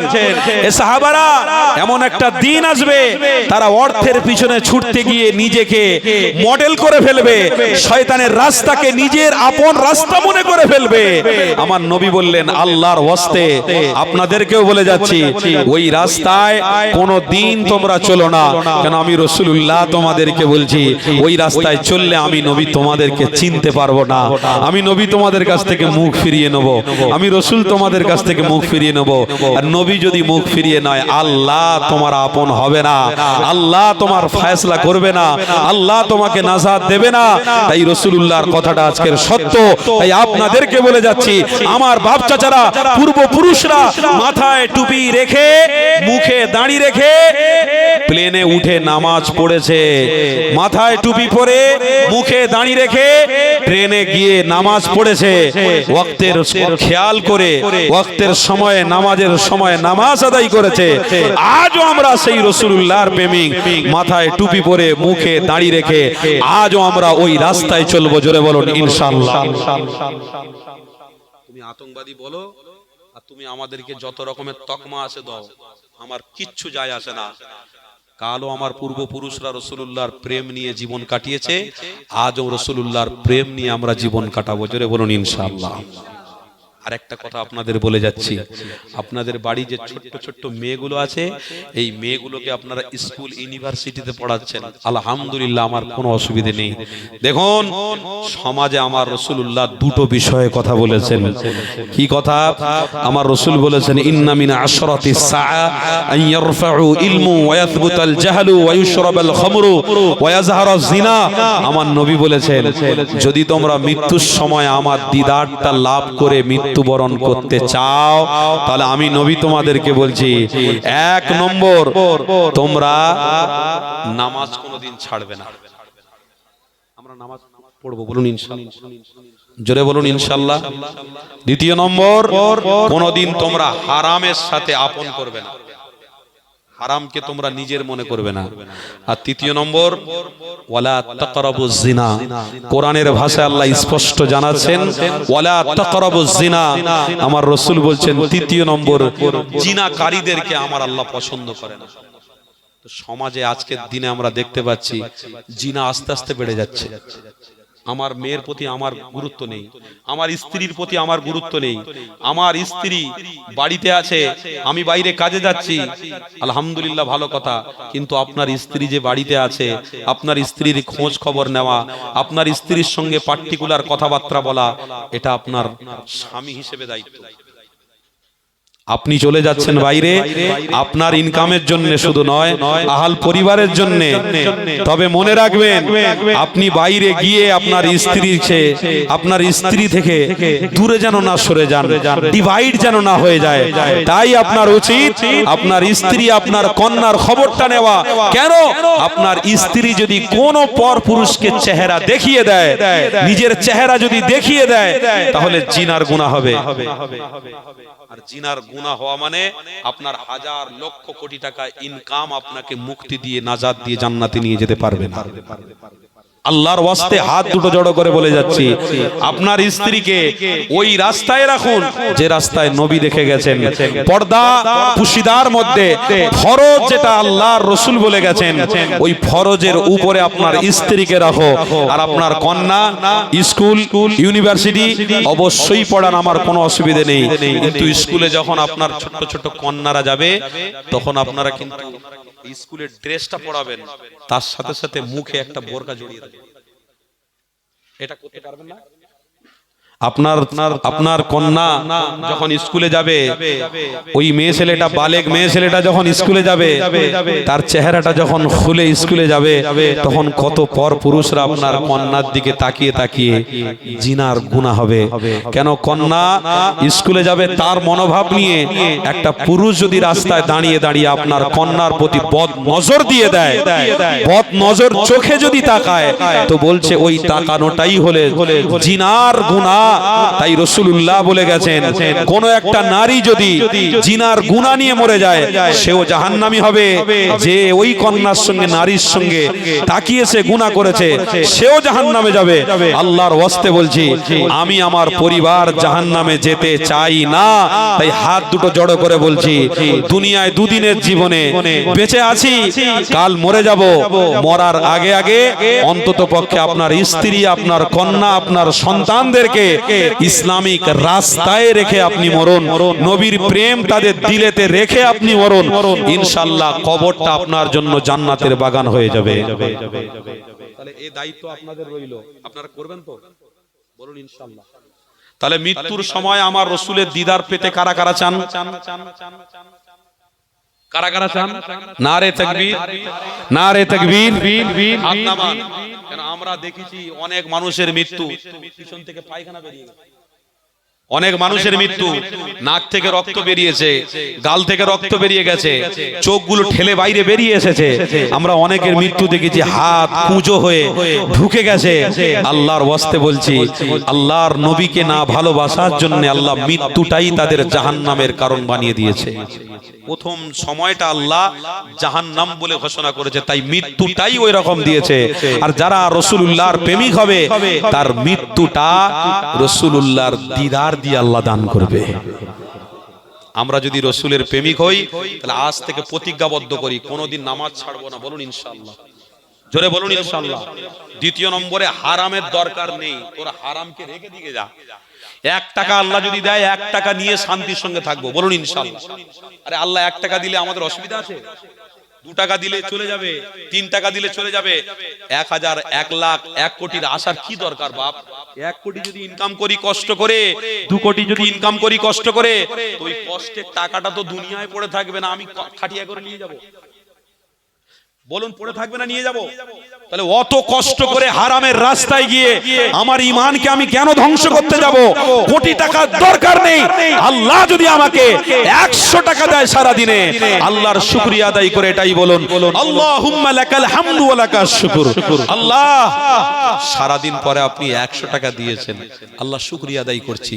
আল্লাহর কোরআন বলছে লা ইন শাকারতুম লা আযীদান্নাকুম ওয়া লা ইন কাফারতুম ইন্না আযাবি লাশাদীদ। আমার আল্লাহ বলছে যে আমার বান্দা জমিনে দাঁড়িয়ে দাঁড়িয়ে কোন রাজমিস্ত্রি কাজ করে, কোন ভ্যান চালায়, আলু ব্যবসা করে, কেউ পেঁয়াজ ব্যবসা করে, কেউ পৃথিবীতে দোকানদারি করে, কেউ চাষাবাদ করে, সে যদি আমার শুকরিয়া আদায় নিয়ে শুকরিয়া আদায় করে, আমি আল্লাহ আমার কাছে শুকরিয়া আদায় করে, আমি আল্লাহ ওই শুকরিয়া আদায়কে কবুল করে তার ইজ্জত সম্মান রুজিতে আমি আল্লাহ বরকত দিয়ে থাকি। আল্লাহর ওয়াস্তে হাত দুটো জড়ো করে বলে দিয়ে যাচ্ছি, যত টাকা আল্লাহ দেয় শুকরিয়া আদায় করুন। তাহলে দ্বিতীয় নম্বরে আমরা হারাম থেকে দূরে থাকবো। বলুন ইনশাআল্লাহ, জোরে বলুন ইনশাআল্লাহ। আর তৃতীয় নম্বর, আজকে সমাজে জিনা বেড়ে যাচ্ছে, জিনা বেড়ে যাচ্ছে যেটা বললাম। তাহলে জিনা থেকে আমরা সবাই বাঁচবো। আমার পরিবারে আমার স্ত্রী আর আমার কন্যাকে যদি আমি ঠিক দায়িত্বে রাখি তাহলে আর জিনা হবে? আরে পৃথিবীতে আরো ধর্ম আছে, তারা কি করবে না করবে আমার দেখার দরকার নেই। আমার জায়গাটা, আমার রাস্তাটা আমাকে ঠিক করতে হবে, আমার জায়গাটা আমাকে ক্লিয়ার করতে হবে। আমার স্ত্রী আমার কন্যাকে যদি আমি নিজ দায়িত্বে তাদেরকে ওই রকম ফরজের মধ্যে রাখি, ইনশাআল্লাহ সমাজ আস্তে আস্তে করে পরিবর্তন হবে। জোরে বলুন সুবহানাল্লাহ।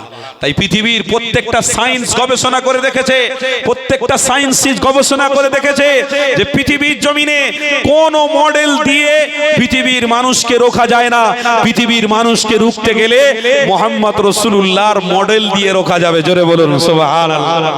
আজ আমরা সেই মডেলে বিশ্বাসী, আজ আমরা সেই রাসূলের বিশ্বাসী, আমরা সেই মডেল নিয়ে আমাদের জীবনটা আমরা কাটিয়ে দেব।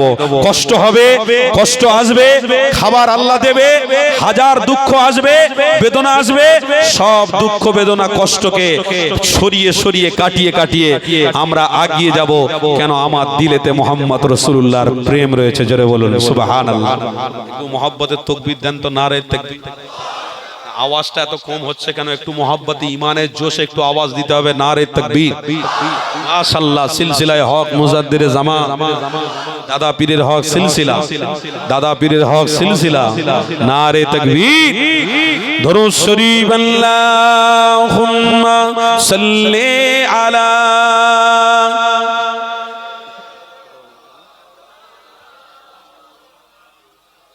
ওয়ালা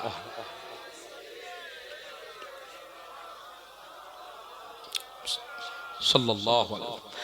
দেখা দাও রাসূলুল্লাহ তুমি তুমি কাঁদে আশিক তোমার আছো শুয়ে মদিনায় তুমি ডেকে নাও রওজা তোমার বলুন না সুবহানাল্লাহ দেখা দাও রাসূলুল্লাহ তুমি কাঁদে আশিক তোমার আছো শুয়ে মদিনায় তুমি ডেকে নাও রওজা তোমার রাসূলুল্লাহ কি হবে উপায় আমার রাসূলুল্লাহ কি হবে উপায় আমার মরণের চিঠি যখন আসবে আমার কালিমার তালকিন দিও বারে বার মরণের চিঠি যখন আসবে আমার কালিমার তালকিন দিও বারে বার প্রাণ জুড়ে দেখবো চেহারা তোমার ডেকে নাও রওজা তোমার বলুন না সুবহানাল্লাহ বলুন আল্লাহুম্মা আমিন তাকবীর দেন নারে তাকবীর সিলসিলায়ে হক মুজাদ্দিদ জামান জনাব মাওলানা আলহাজ সাইফুল্লাহ সাহেব বলুন জিন্দাবাদ নারে তাকবীর সিলসিলার হাতিয়ার বলুন জিন্দাবাদ করেছি আপনারা সকলে আমল করবেন আসসালামু আলাইকুম আপনারা সকলে সালাম দেন